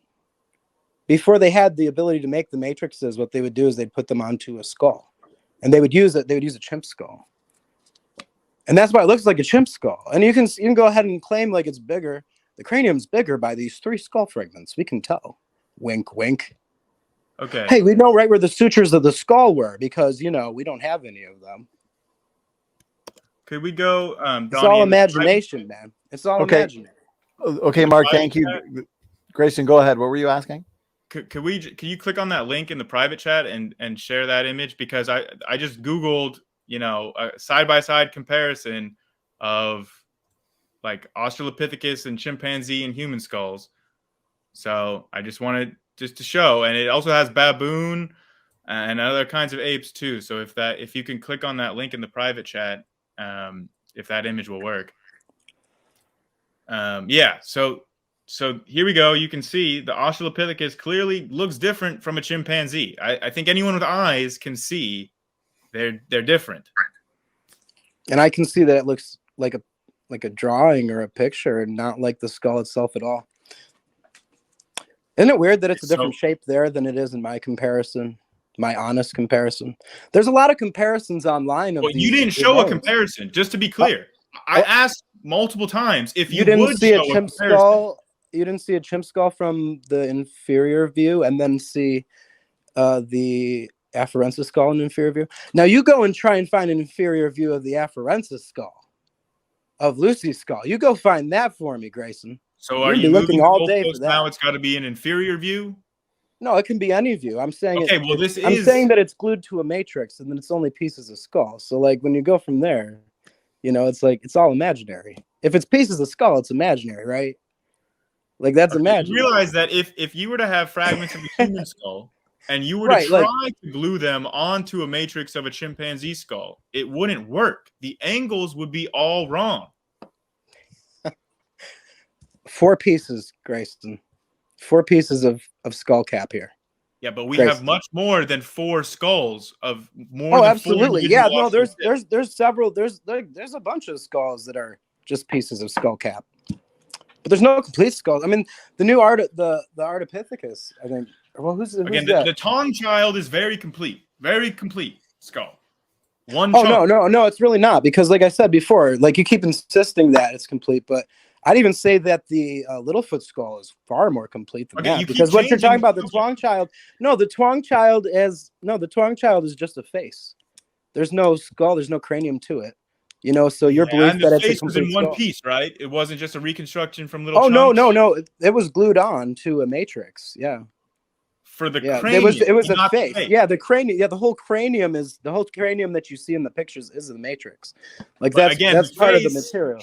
Which is the important part here. The face was glued onto that matrix. Absolutely. Okay, let me jump in, guys, especially for the audience. We got a great audience, lively chat tonight on the Tong child example, this specific argument. Grayson, can you take a minute uninterrupted and just reiterate or clarify what your position is on that? And then Mark will do the same for you. And then maybe we should shift, as we start to wind things down, shift to the Lucy sacrum or pelvic region in general and kind of get some responses to that. But until then, Grayson, go ahead. Tong child. Yeah, the Tong child is just the very first Australopithecus that was found and categorized as an Australopithecus way back in the 1920s.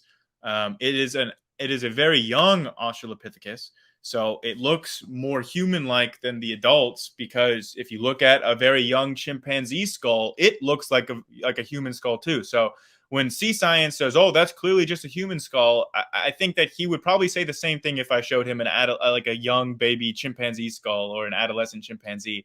Could probably trick him into agreeing that that's human too. So all the experts at the time it was discovered dismissed it and said it was just an ape and not a human ancestor. Just Dart, the guy that discovered it, said it was a human ancestor. And then later he was proved to be correct when Broom found the Mrs. Pless skull and showed that it was the Australopithecus was a species in its own right, which is, or a genus in its own right, which is just the point that I've been trying to make this whole night.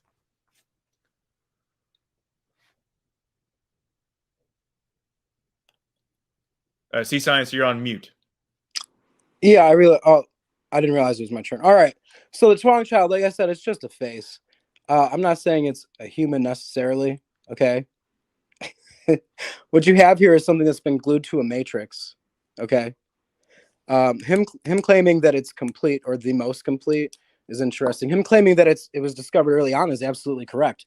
In fact, it was discovered 20 years before they realized that human evolution is supposed to be coming out of Africa. So before the Australopithecus was even a thing, because that's Southern ape, buddy. So, well, but here we have that issue with what you said. Can I talk? Anyway. Yeah, but what you just said was false, though. How? It was discovered 20 years before they discovered that we were coming out of Africa? That's true. As far as human evolution? That was true. What you were incorrect about was saying that this was before like Australopithecus or whatever. Like he named, like, the guy that discovered the Tong child is the one that came up with the word Australopithecus. He created the term. Right. Yeah. So this was categorized as an Australopithecus. Yeah, later down, because it was found in Africa. By the guy that found it. Was found 20 years before they decided that like Africa was the source of human evolution. Yes. All right, which this allows me to talk about that whole misconception. You realize that? All right, so we have human evolution. Originally, they believed they were coming out of Europe. That's off topic. It's not really. It's on topic. So the topic is Australopithecus. Right. And you said this is an Australopithecus, right? Yes. Okay, so let's talk about it. So before they believed that we were coming out of Europe, as far as human evolution goes, so they actually found human ancestors in Europe that didn't exist. The same researchers, the same group of people, the same group of scientists were actually finding these non-existent things. So Grayson, if they found things that didn't really exist, okay, and even named them, like gave them names, like what makes you think they're not real? Like the Paranthropus, or I've got a whole list of misidentified fossils of the past. Okay, like there's a Piltdown man for one. Piltdown man was a fake. Absolutely a fake, and it was proven a fake because then they realized that we're coming out of Africa. This was something that was in Europe. This was something that was found in Europe, right? The scientists are the ones that debunked Piltdown man. The scientists, you're absolutely right. The scientists were the ones because they decided that we're now coming out of Africa. But my point is that before that, they were saying we were coming out of Europe, and they were really finding these conglomerations. They were saying these were what we evolved from. But then when they decided that we came from Europe, all those ones that they discovered became bunk. So I've been researching to find all these fake ones that they've discovered in Europe. But there are other reasons why they were proven to be bunk other than just, they found in Europe and now we know it's out of Africa. There are actual reasons. They're hilarious to look at, but so are these examples. Like, they're obviously fake. Well, to these look obviously fake to me and most of the people here, I'm sure. That's the thing. You know that they're fake now. You know that that's a pig tooth now. You know that was an orangutan mandible and a human skull now. You know that they found in Europe, but now you believe that these things that are chimp bones and human bones are real. Like, do you make that connection? We know. Like, what about when we decide human evolution came out of Asia? Okay, and then we have to debunk all these things. Here's the key: is that the bones that we find for Australopithecus do not look similar to either chimps or humans. They look different and unique. That's why they are their own genus. I absolutely disagree. Case in point, that sacrum. That sacrum is absolutely human. It's the same dimension, same curvature, same sacral vertebral arrangement, same foramen. It's the same foramina. The holes are in the same exact Foramina, location, the same foramen and foramina. foramina. The sacral But foramina are in the same exact position as a human one, as a human sacrum, as a female human sacrum. so There's is no your doubt it's a position, human sacrum. And they were so so is your astonished that they were that far along developed, right? so is your position that the sacrum is the only human bone, or are there other human bones in the Lucy specimen? Well, why would you change the subject now? I absolutely believe that there's other human bones in it. I believe that, but why are we? You were just getting after me about change the subject to Salam. I was just trying to show you how the matrix, how they make a matrix, this form for these skulls before they put these pieces together, and then they glue them to the skull to make the face. So it's all like beyond what you believe. You have this misconception that they're finding these whole skulls or whole skeletons of these things when the most complete skeleton is Lucy, and then the most complete skull is a newly discovered skull by Johann Salisi, I think, or whatever Right. his Well, I name is. already tried to address this and say that that is not what I believe, that you are strawmanning me to, if you think that I'm saying that we find all of these complete skeletons. I said that Right. No, you of the said you found all 300 these complete individuals, skulls. All the what complete I skulls. actually said was that of the 300 individuals that we have of Australopithecus, there's a huge variety. Some are just like one or two bones. Some are very complete skeletons like Littlefoot Most. or Lucy. All of So them there's a except for huge 7. range. All of them except for 7 are just pieces of bones. There's a whole species based on just a maxilla and a mandible. There's a whole Because they're species different than any other based known on just a species. skull. Right, yeah, but there's only one example, and in this case, it's fragments of a skull and a jaw that makes the gari, the Australopithecus gari, or if you want to classify it as that, right? It's just a skull, and they believe that it's Australopithecus. They don't even know what the foramen magnum where it was. They have no idea where the foramen magnum was on this thing, and they believe it was an upright walking thing. That's crazy. It's all imagination. You have whole species Because imagined from a skull. Yeah, you're right. There's a bunch of complete skulls. There's like a handful of them. And there's like a handful of skeletons, but what you're doing is you're exaggerating how many skulls there are and their completeness because it's all fabricated. I don't think that I have made any exaggerated claims here. I've literally been saying, like, what? I don't know, man. I don't know where you're getting this from. I think that you're misattributing my position if you're trying to make it seem like I'm trying to say that there are Well, if hundreds you of want, we full could do this appendages again skeletons. sometime. Like, if you want, we could take a break, do it again. You could read my document, and we could talk about it again. We go right to questions if you want, because we are going on 2 hours now. So. All right. I mean, we can go to questions here if you think that this is a good time to call it. But I mean, again, I think I made my point that there's way more than just Lucy for Australopithecus. Whether or not there are 300 complete skeletons, or whether or not there are just lots of individuals out there to which we have varying degrees of skeleton completeness, there are still multiple individuals that are consistent with the Lucy specimen. So if the Lucy specimen was a chimera, a mixture of human and ape, they would have to have done that multiple times because we have consistent Australopithecus anatomy. Like, it's not like, the chances that all of these scientific teams would be able to reconstruct using different species, would be able to reconstruct skeletons that are consistent and can all be viewed as the same genus because they're so consistent, seems like absolute lunacy. And I'll reply with, they're not consistent. They're all different. That's why they put them into different classes and different species. They split them up into species because of their differences. Littlefoot's still contested. That's why I didn't put in the main article, because it's still a contested Australopithecine, even though it's all called Australopithecine, like he said. But the actual species is contested still. And he wants it because it's the most complete skeleton. There's only a handful of skeletons. There's only a handful of skulls. None of the skulls are really complete except for maybe one. And that looks to be a chimpanzee skull, no different. So what? Yeah, he can shake his head all day, but he has all these misconceptions that he argues from. Grayson, he's fine though. I like Grayson, but Well, like, I mean, I it's not showed his you. fault that he believes it either. It's not your fault you believe it, man, because it's you've been groomed by society to believe it, and it Okay. all sounds very leaky to me. Like it all Okay. sounds very leaky to me. As far as your cabal goes, it all sounds very leaky to me. I mean disingenuous. I'm sorry, not leaky. But it's Okay. all been discovered But by leakies. I mean, I don't you know. The say same family finds them all. I mean, they probably all got into the same school and stuff, right?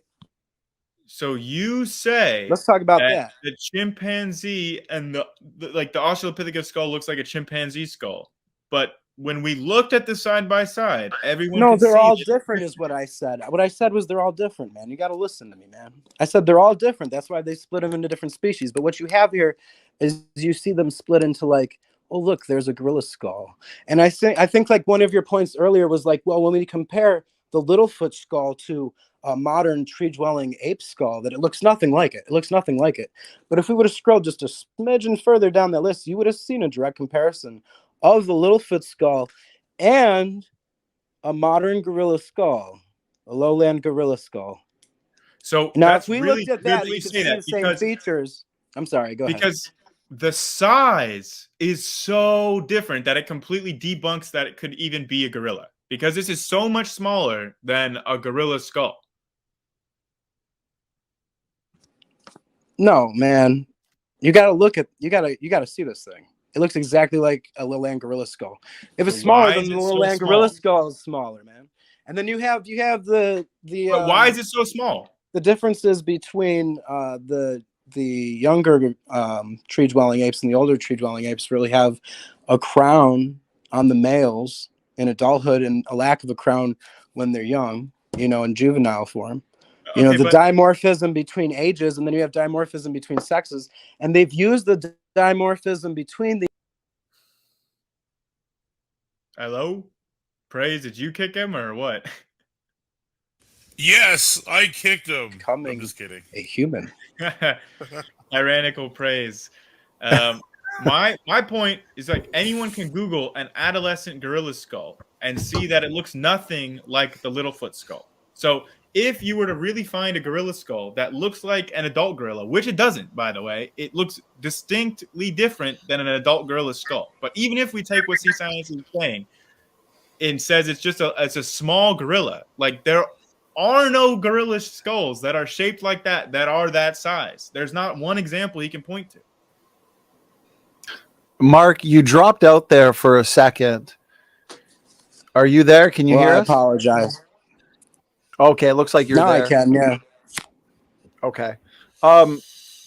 Did you gentlemen want to, because we just hit the 2 hour and 15-minute mark. Did you want to jump into some of these audience questions that we have? Yeah, let's do it.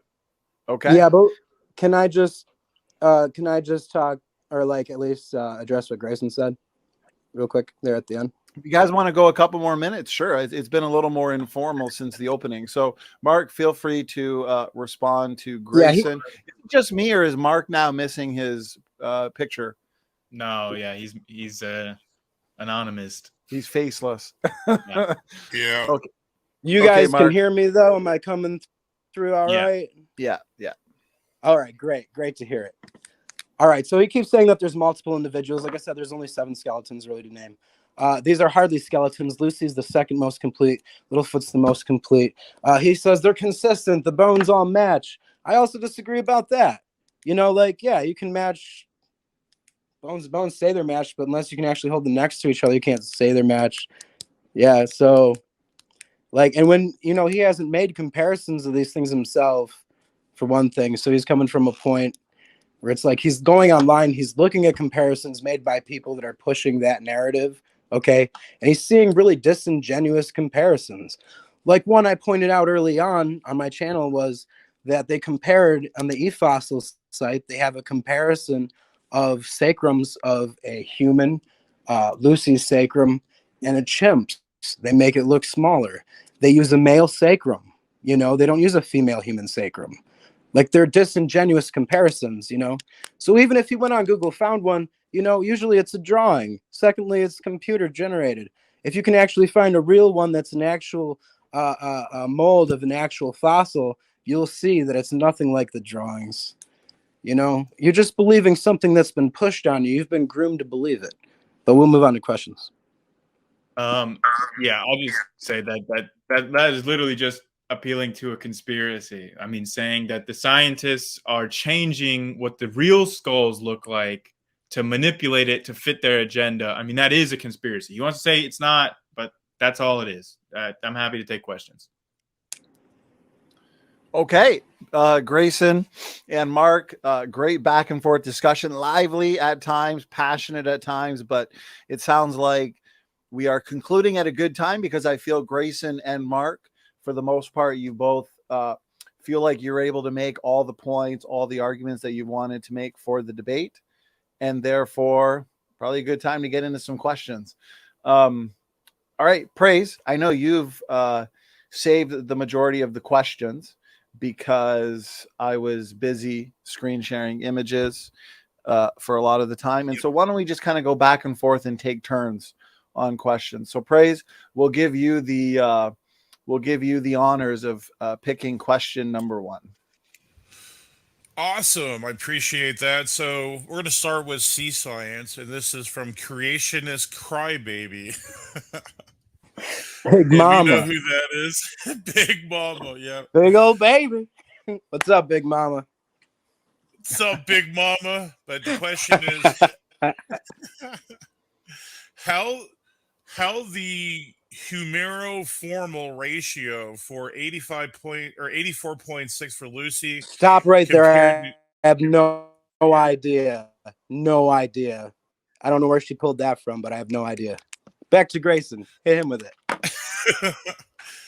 humeroformal. Does anyone know what that means? Or humerofemoral.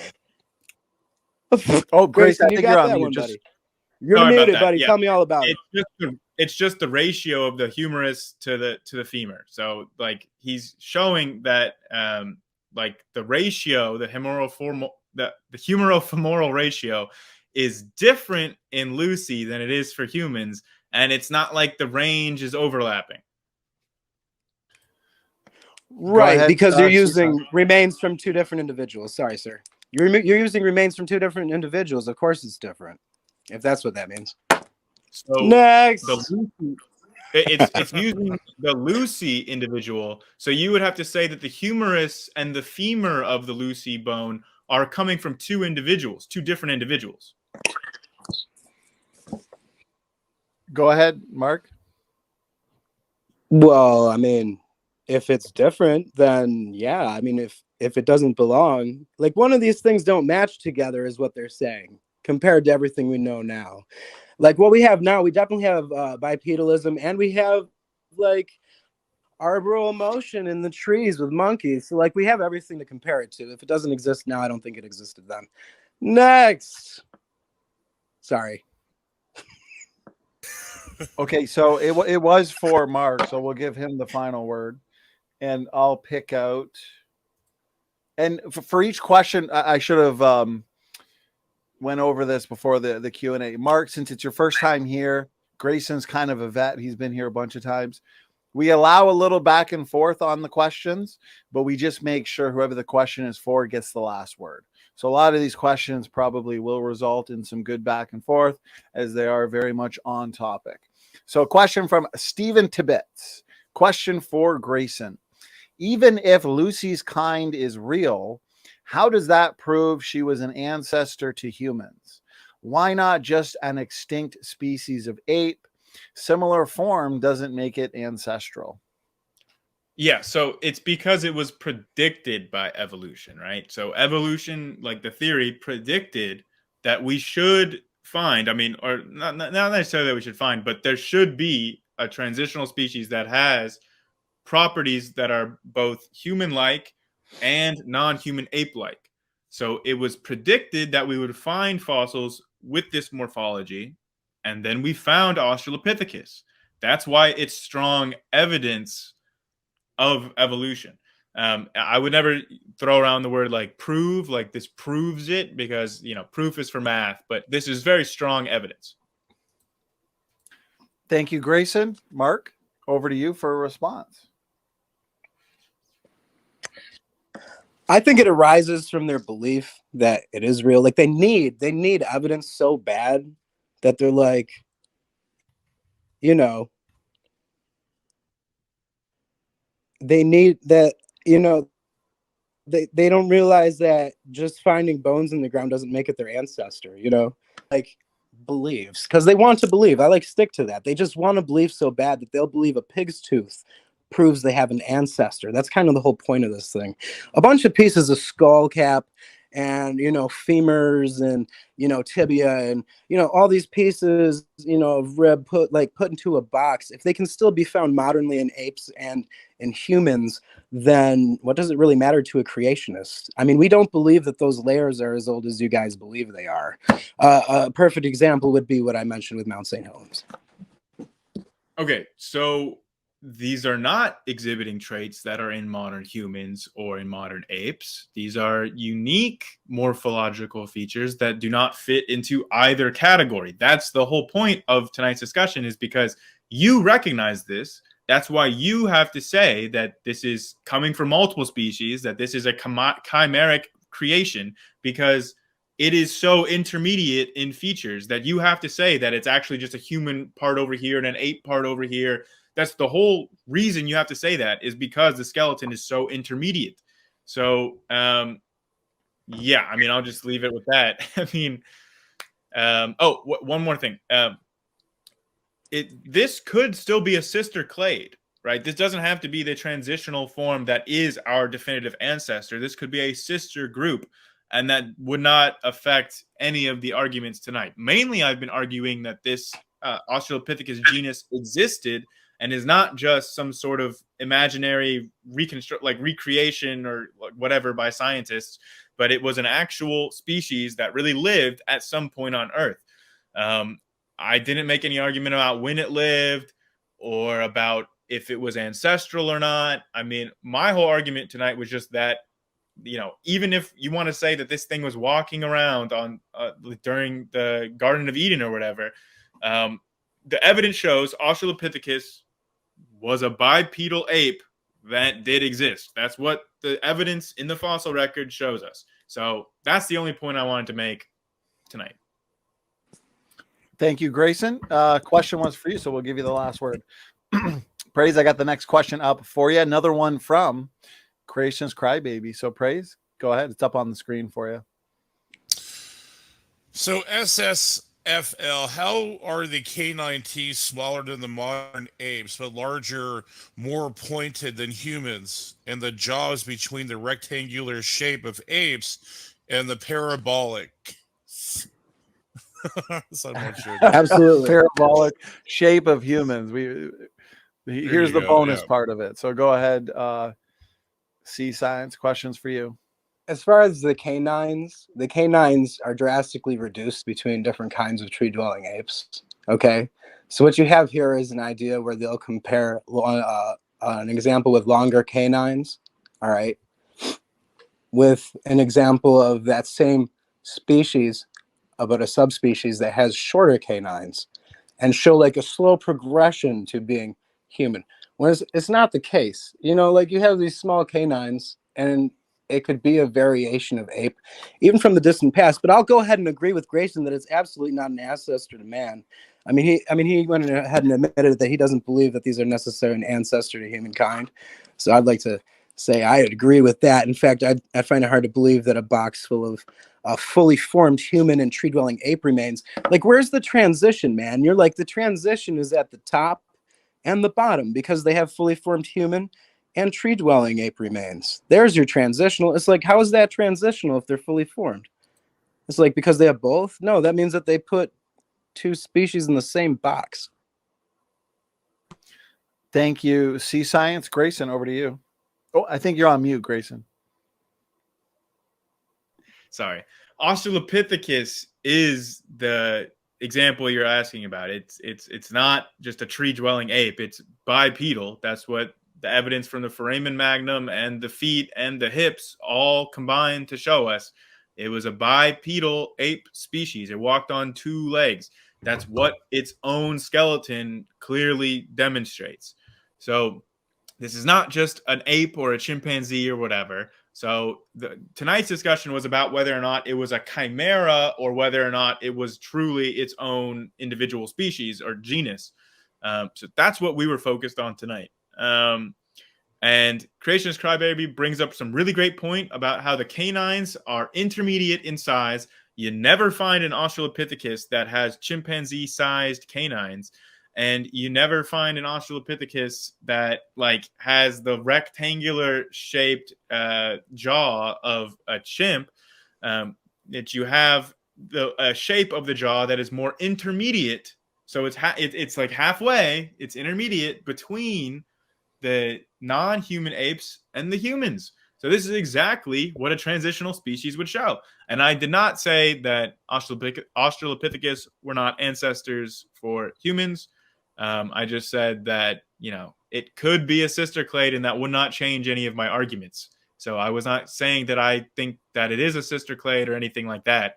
I was just saying that it fits what evolution predicted. Evolution predicted we should find intermediates, and we find them in Australopithecus.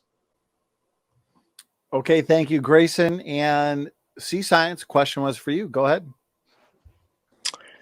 Yeah, the mandible and the jawbones is the same example as the teeth. Like I said, it's something that's in between. It's a subspecies, you know. There's variation within the subspecies. The jaw, whether it's tighter at the back or further apart, it varies within subspecies of gorilla and chimpanzee, you know, and they use these slight differences, these dimorphisms, to push their arguments. And if you've never seen, like, if you don't know what all the skulls look like, then you won't realize what they're doing.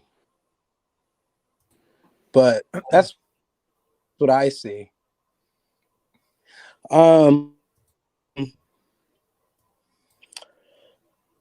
Mark, since you're streaming from Mars, I think can you leave the studio and come back in? Refresh your system, because you're really cutting out.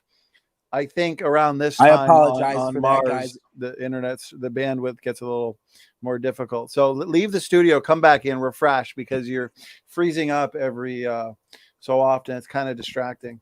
Okay, so as you do that, I am going to give a couple reminders and announcements for people. So this week, we've got a busy week. We've got 5 events. And so this being event 1, and we've got the epic Endgame debate. Grayson from Base Theory. Grayson, meet Grayson. I think you're familiar with this guy. So he'll be back debating Dr. Dino, Fossil Record, Geologic Column. Pumped for this one. We've also got highly anticipated debate here. T-Rock, Mark Siegel. Mark Siegel was here a couple months ago, debated David McQueen on the flood. That was definitely a lively debate. And so we've got T-Rock. He'll be joining us. He'll be debating Mark. Does modern geology disprove a worldwide flood? And so this, if I'm not mistaken, is on Saturday. And so if you're not yet subscribed, hit that subscribe button. We're close to hitting 19,000 subscribers, and we couldn't have done it without you guys. You guys are the life and blood of this channel. So hit that subscribe button, hit that reminder, that notification bell as well. You don't want to miss these debates. We've also got in 2 days, Bill Morgan. He will be here. This is going to be a live show as usual. So we'll be taking audience questions. So he will be here on the 26th. Feedback control systems, amazing systems in our body that keep us alive. Then on the 27th, so we got a nice mix for everybody. We've got is Total Depravity Biblical, Dan Chapa versus Warren McGrew. So a good mix of topics for you. And Mark is back, and with your picture there too, your handle picture. So I'm guessing things have improved. Mark, did you want to give us a quick mic test before we get to the next question? You are on mute, so just make sure to unmute. Mark, are you there? Just make sure to hit the unmute button on your phone. Okay, as he figures out how to click unmute, we'll move on to the next question. He's in the comments. No, I'm back. I'm sorry, guys. I am back. So what's up? Okay, we are good. Back to questions. Okay, back to questions. I had to holler at my buddy in the chat there. Chaser, what's up? Okay. Okay, here we go. Next question. I'm trying to look here. What we'll get one for Grayson now. So I don't think we did this one, but we'll go over it together. Oscar T. Grouch. Question for Grayson.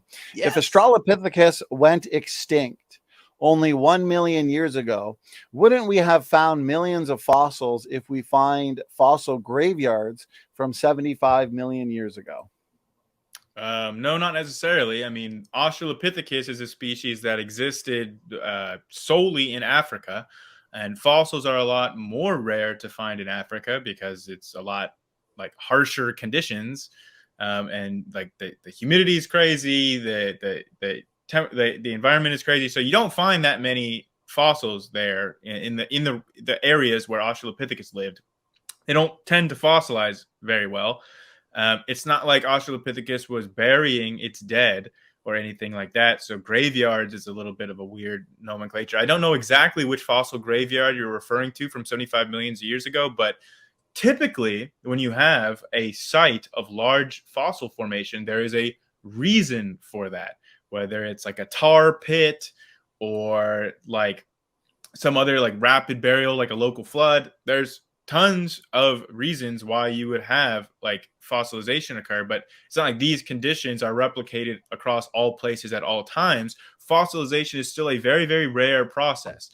So just because something was recent, Australopithecus, I don't think it was 1 million years ago, but like 3 million years ago, sure. So it's not necessarily true that we would expect to find millions of fossils. I mean, I think the fact that we have over 300 individuals is pretty good. Grayson, appreciate the response. Mark, floor is yours. Am I coming in clear, guys? Are we looking Yes, good? you are. You're coming All in. right. Coming We in did good. the app, restarted the app, we're rolling again. That All right, boy. I see where Oscar's coming from here. He's saying that if something lived 1 million years ago, shouldn't we have a few more fossils of it than something that lived when the dinosaurs were around? If we have fossils from something that's 65 million years old and they're found in complete articulated form sometimes, shouldn't we expect to find at least one of these million-year-old animals, these hypotheticals, to be found in complete form at least once? How long have we been looking for them again? A lot, like 18. Never mind. Anyway, the point is, yeah, I think we should expect to find a few full skeletons of these animals that they believe in exist. If we can find full articulated dinosaurs with erosion, don't you think the erosion would have wiped out the dinosaur bones before they wiped these out? I just want to know. Yeah, like erosion, man. I don't think the erosion would have wiped the dinosaurs out before these. There's not erosion under the surface of the earth when something is buried. So, true. Yeah. No. Well, don't you think we should find some Australopithecus in full form, since we find dinosaurs, which are believed to be over 65 million years older than these animals, in full form and articulated? Although it's rare, it does happen. So, like I said, my point, well, first of all, the dinosaurs existed for like millions of years of time, right? Within the framework of like the consensus view. And Australopithecus existed for what, like a couple million years, maybe. I mean, there is a distinction there, but there's also a distinction in that the conditions from which the dinosaur fossils were formed are different from the conditions that existed within Africa at the time period of which Australopithecus was living. So the same fossilization conditions were not equal in both instances. So I guess that's the final word for this question, right, Donnie? Yes. Okay, so next question here comes in from Mark Reed. Mark Reed, if I'm not mistaken, is having an after show. And so I assume that's kicking off as soon as this debate ends. So, question for Seascience. What physiology that we define apes by does a human not have? Well, it's apparent that Mark Reed wasn't watching in the beginning of this episode. Am I coming in clear? Yes. Mark, can you hear me? I don't have the mic that Mark Reed has. Mark, where did you buy your mic, man? I'm just saying. But anyway. Is that a shout out to Mark's human mic? sacrum? What? So the human sacrum is far different than the ape sacrum. Yes, there's huge differences between the systems of the humans and the tree-dwelling apes. The immune system's different. The reproductive system's slightly different. We've got differences in the skeletal system, which is what we're talking about now. Man, I've been thinking too long. 2.5 hours. But anyway, so the skeletal system is far different. If you don't think it is, I challenge you to go look at one. A comparison of a human and a chimpanzee skeletal system. Anyway. Right. So what Mark was Grayson. asking was that out of the criteria that differentiate apes from like monkeys, like the things that make apes apes, right? There's a list of morphological criteria that say this is what classifies something as an ape as opposed to a monkey. And Mark's point is that humans, by that definition of what makes an ape different from a monkey, humans fit under that categorization as apes. That's why they're classified as apes. So his question is asking, so what is the physiology that we define apes that we define apes by that humans do not have? So, like, what makes humans different from apes is basically what he's asking for. Because if you want to say that, you know, humans are different because we have this, this, and this, but we still have all of the criteria that designate apes as being different from monkeys. That's all he's saying. So, like, apes are different from monkeys because they have this, this, this, and this. And humans fit that bill exactly. We have all the criteria that make us apes and not monkeys. Or, you know, in a colloquial sense. All right. Thank you, Grayson. Back to you, Seascience. Yeah, absolutely. Monkeys are absolutely different from apes, which are absolutely different than humans. The differences between humans and apes is obvious. It's in the skeletal system, the reproductive system. All the human body systems are different than ape systems. The DNA of the human is different than the ape DNA. It's all different. We're all different species. Couldn't you say that about chimpanzees and gorillas? I mean, they're very different, but they're both apes, even though they have different DNA. They're slightly different, but they're both features. apes. Absolutely. How about chins? You know, apes don't have any chins. Right. Is that the end of the question? Again, there you go. I don't think you're understanding what he's asking because, like, no, I am. He's asking for the differences in physiology between humans and apes. No. We have chins. That's not what he's asking. We have a human brain. They don't. We have. That's not what he's asking. They don't. That's not what he's asking. We can sing and dance. They don't. We can write and talk to each other. They don't. Okay, that's not what he's asking, Seascience. What he is asking is of the criteria that define what an ape is. Okay, the things that define what an ape is. Which of those criteria do humans not have? Because humans seem like we meet every single criteria that defines what an ape actually is scientifically. I think you're reading into it, Grayson, because he said nothing about monkeys. He only mentions apes and humans in this. And I did state what the difference in physiology is between apes and humans. So I don't know what we're still talking about. Next question. How much did Mark pay for that?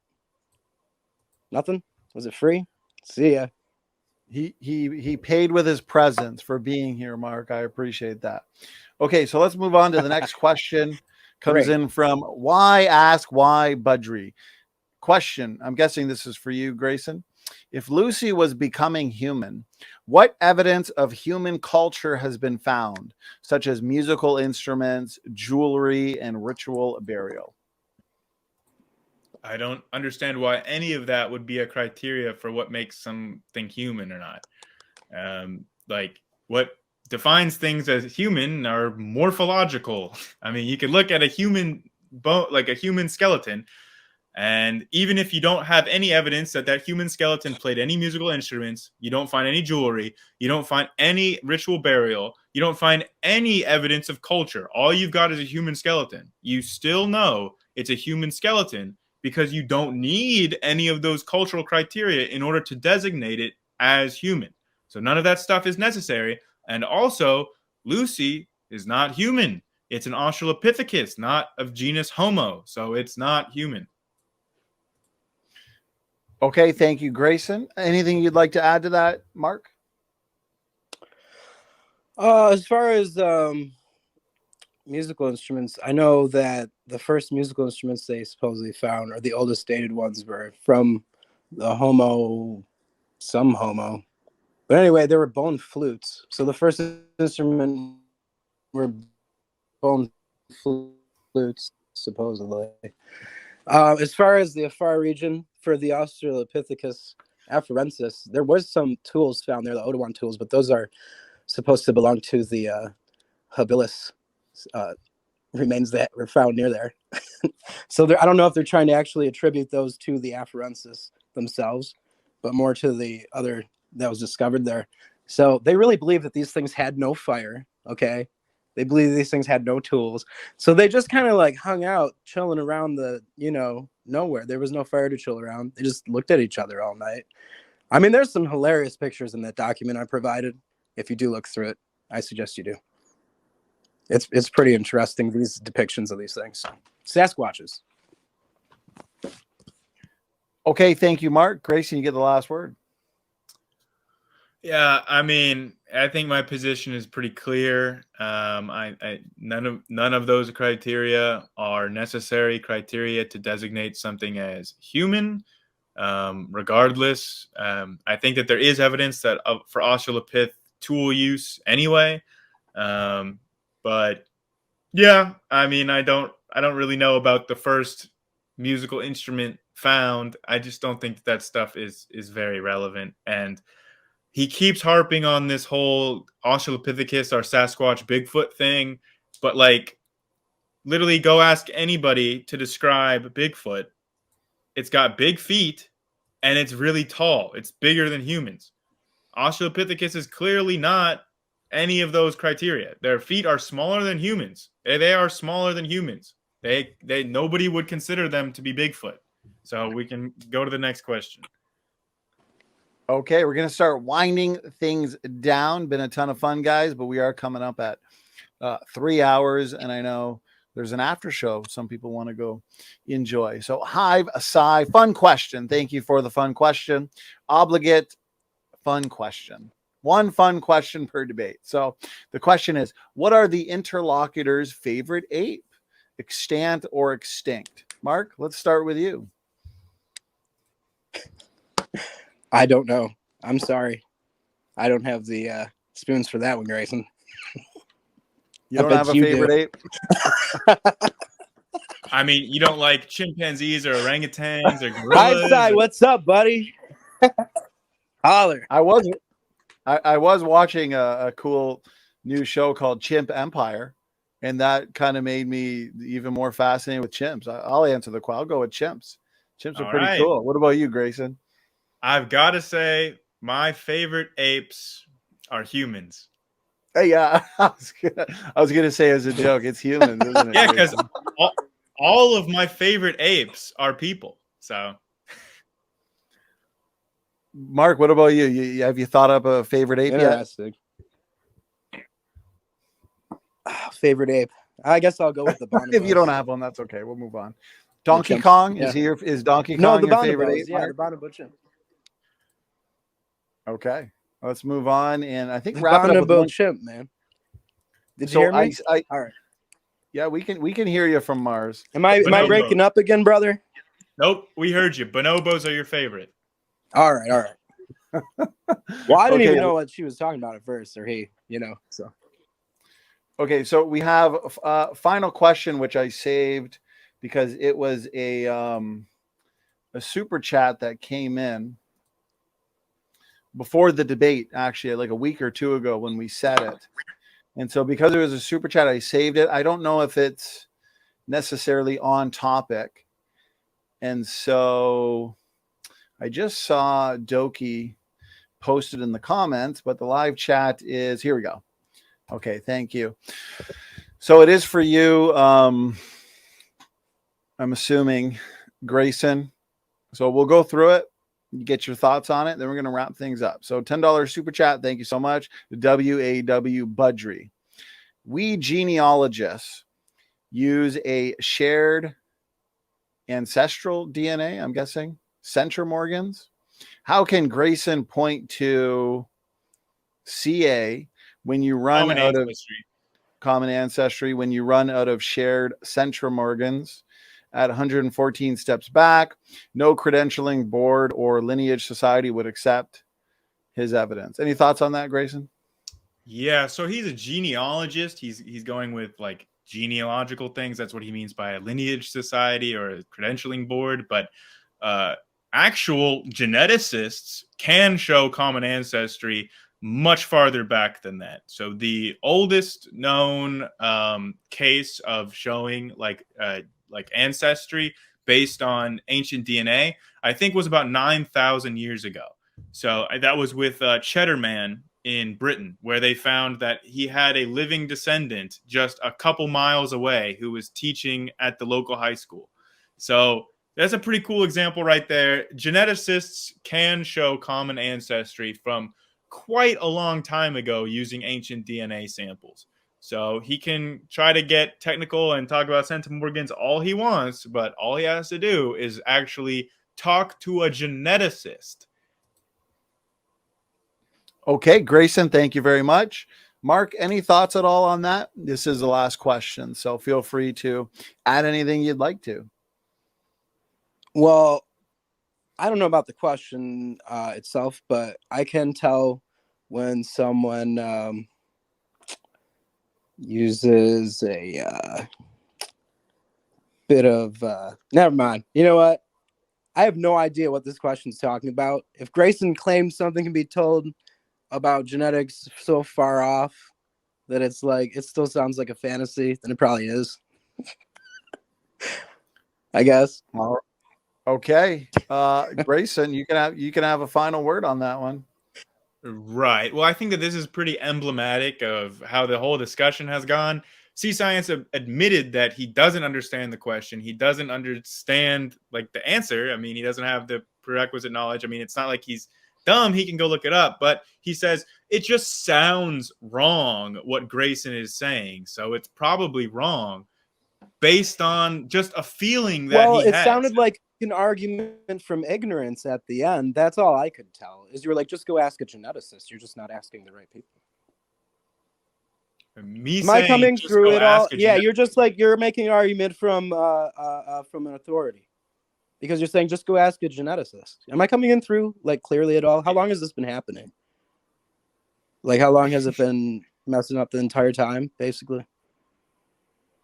It has good points and not so good points during the discussion. But all right, well, I'm gonna have to check it out. But yeah, me saying go ask a geneticist is not like I'm not saying that they're wrong because they're not a geneticist, or like my argument is true because geneticists are saying it. I mean, I'm showing that you can show common ancestry for Cheddarman. Do you assume that they're not geneticists, though? Because you're making an argument from authority. Sorry, could you repeat that? Am I assuming what? Already assuming that peer is not of that authority. So do you assume that person is not a geneticist? Well, I know that person is not a geneticist. Yes, like I mean, since you're making an argument from authority, then you're already assuming that peer is not a geneticist. Okay. Right, because I know the person all right, who so, commented. Well, either way, you're still making an argument from authority. You're like, well, I can't say so. But I'm not, though. You know, the authority can. If you go and look at what an argument from authority is versus what I said, you'll all right, see you're not making an argument from authority? Yeah, I'm not. Okay, I think we're going to wrap it up there. Grayson and Mark. Okay, Grayson and Mark, thank you for... All right, I'll go look. It was really Whenever fun. You're done talking, Mark, I'll give my final word. I'm sorry, that's up to you. Thank you so much for having me on, SFT. You're the best, man. Well, no, it's because me and Grayson, we're here on planet Earth. You're streaming over on Mars, so there's a bit of a lag in order to, get whenever you say. So it's completely understandable. So Grayson and Mark, thank you for the very engaging debate, the Great Lucy debate. We've had a fun chat the whole time. Lots of great questions. It's definitely been a very comprehensive discussion on Lucy. Probably one of the most out there. So Grace and Mark, you both put a lot of prep into this. And I think it was a lot of fun. I think it was pretty entertaining and very interesting for sure. So let's get some final words, final thoughts. Grayson, let's start with you. Again, thanks for doing this. Any final words, final thoughts? Yeah, so basically, I think that what most people have been able to see tonight, hopefully, is that ultimately, when presented with actual evidence that clearly disagrees with Seascience's position, he will just revert to saying that evidence is fabricated. It's a conspiracy. They're faulty reconstructions. They're just trying to manipulate the data to fit their evolutionary theory. And so that's what he reverts to every time. And we saw earlier that he will disagree just without any knowledge of the subject. He will disagree purely because it feels like it disagrees with his position. It feels like it can't be right to him. So he's incredulous about something. So he'll disagree with it and then go try to do the research to justify his preconceived bias. So I think that's all we've seen tonight is basically just him taking any evidence that's against him, which I think just the Australopithecus fossil in general disproves creationism, at least. Or maybe, okay, some creationists can say that Australopithecus was walking around and a bipedal ape. Sure, whatever. That would be more respectable than trying to say that this was a fabrication, this was a fraud, this was a chimeric combination of multiple species. Like, that's all that I was trying to focus on in the debate tonight, was debunking those claims. So I think that I've done an adequate job. I'm sure that an actual